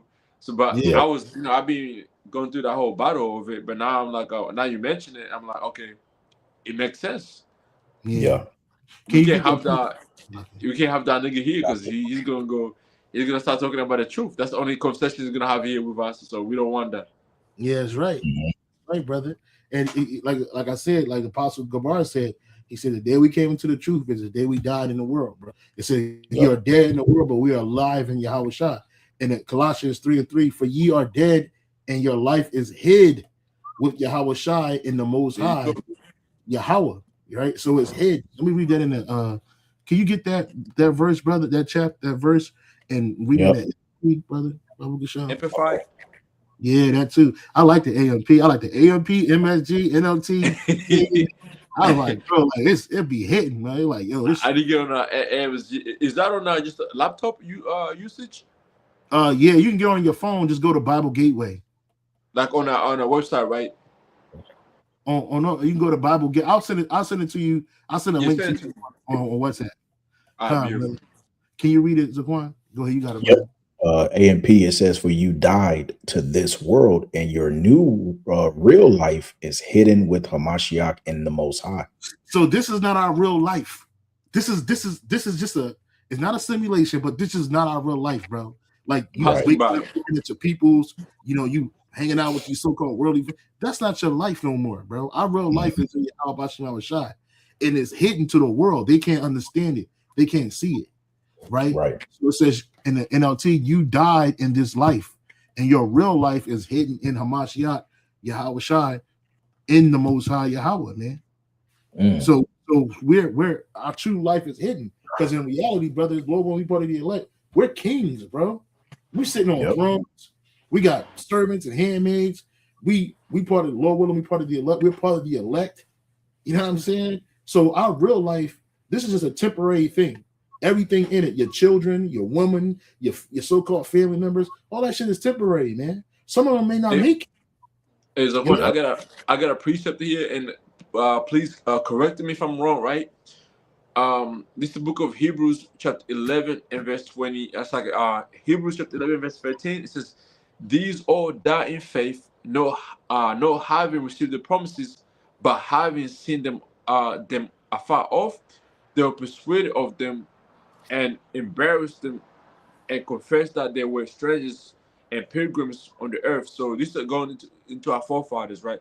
So before they even, went back into spiritual world, they had to deny those idolatry gods that, relative worshiping. Example is Abraham. Yahweh showed to Abraham so that you gotta leave your parents, your father, and move on. So he had to make that move first. Like it's a spiritual thing you gotta do first before it gets physical. Even with us coming in its truth, it starts about what spiritual thing. You gotta move on spiritually, and then eventually it's gonna get physical, which is gonna be what the mark of the beast, where we deny Esau being so-called God of our society, right?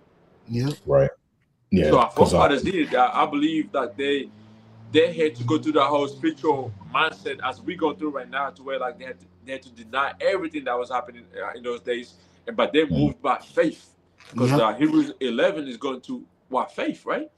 And Things you have not seen before. we're moved by faith. Yeah, Everything, faith is a gift. And this gift was given to our forefathers. And this that's gift right. of faith allowed them to look into the future and and focus on the future. You even said that earlier, Elder Yashar. You was like, yo, we worried about the future. We're not worried Yep. about the here and now. This ain't Luther Vandross. We worried about the future. You that's know what I'm right. saying? Yeah, The things that are coming to pass, that's where our life is at. We're living in the future. We just existing in the present because we have a job to do. that's Right? right. It Yeah, says right here in the AMP, all these die in faith, guided and sustained by it. So we're guided too by faith in Yahweh Shal Shai without receiving the tangible fulfillment of the Most High's promises. Because these things didn't happen back then, but they're back today. that's Right? right. Yeah, They're back, a lot of them are back today. So it says promises only having seen, anticipated them, and having welcomed them from a distance, and having acknowledged that they were strangers and exiles on the earth. Right? And Right. that's exactly what we are. We're strangers and exiles right now. We're in exile. Our forefathers were the prophets of old. They were in exile. Right? They weren't just living in the land of Israel, like, oh yeah, we were in captivity. And we're in captivity now today. that's right. And I think Yeah. that was it might have been User Kwanda. I had put up that precept on it was Elder Pascal Ba, Elder Pascal Ramla, and Elder Yeshawamba, and then the I think the bishops were there too. And you put up they were mentioning about what happened during the time of Noah, how people were mocking him. Well, if I'm just speaking as men, if you really transform that into our time, we like Noah right now. Yeah. Eventually we're gonna be, I'm not gonna say we like Noah, because we haven't, into unto the end and be saved and get into the ark. But eventually, what's gonna happen once the truth is shut off the YouTube, we can't longer be on the highway and byways, and shit is getting harder. Like we were mentioning before, like how women and all these people gonna be going crazy. You're trying to find the men of how about Shem Yashai. In those days, everybody who mocked and made fun of the prophets, in the days to come, they're gonna have to be knocking on them doors. But this time it's like they're gonna be trying to find the men of Yahweh Shem Yashai first, so they can be in safety. Oh, I found the man. I found this man. I found even men. You're gonna have niggas looking for the men of Yahweh Shem Yashai. Because To be now, guided. now you got time. Now you got time because all the loud noise is turned off, and now all you hear is desperation and pain and anguish. You're gonna try to look for a way out. Oh, I remember them brothers, man. Used to be on the corner. Yeah, they was there. We ain't on them corners no more. Oh, they was at the park. Brothers going. There might be certain videos. They start picking them apart. Like, oh, look, I know where that tree is, bro. You know that tree is. And they gonna think the brother is there, but we ain't there. You know what I'm saying? And the brother of GMS Salvation posted Isaiah 65 and 17 in the NLT. It says, look, I am creating new heavens and a new earth, and no one will even think about the old ones anymore, which is the new heavens, the new rulership, and a new earth is a refreshed earth. You're not going to think about nothing in this world when the new world is established, because there is going to be a new world order, right? Yep. I remember Elder Yashawama said something, and I'm trying to find that video. I think it's like now over 2 years old. But the way he explained it, it was just going into we were a family in the heavens first before we came down here on the planet Earth. Yeah. So with us coming down here on the planet Earth, he said you got to keep it in its proper perspective. We got a job to do. We're trying to get back to our first estate. Now, Yahweh Shemel Shai has put in certain brothers' lots to have a family, to have a wife, to have a children. But that's not the end all be all. Okay. Those things were put in our lives just to help balance out whatever it is that we need to do, but to keep us on our mission. You know what I'm saying? And you can't lose sight of the mission. Just because you got this shit going on, you got that going on, whatever, you got to stay focused on the mission. You was brought here with a particular purpose. Yeah. You see what I'm saying? And brothers, that's why the apostles always say you have to understand what you are involved in at the end of the day. A lot of brothers don't understand what this is really about. Yeah. It's not a hangout. It's not a get along. We're not a gang, right? This ain't no Nation of Islam. This ain't no damn soup kitchen, right? Then it's life and death, bro. You know what I'm saying? We move by fear every day. That's right. Every day we're moved by fear. You know, we don't want to get cast away. We don't want to die in our sins. We don't want to displease our Lord and Savior, Yahweh Shai, right? We want to please him. We want to do the things that are pleasing unto him, right? And that's how we're supposed to live. Like you said, our first estate, like Elder Yashwama said, our first estate was what? In the heavens with Yahweh Shai.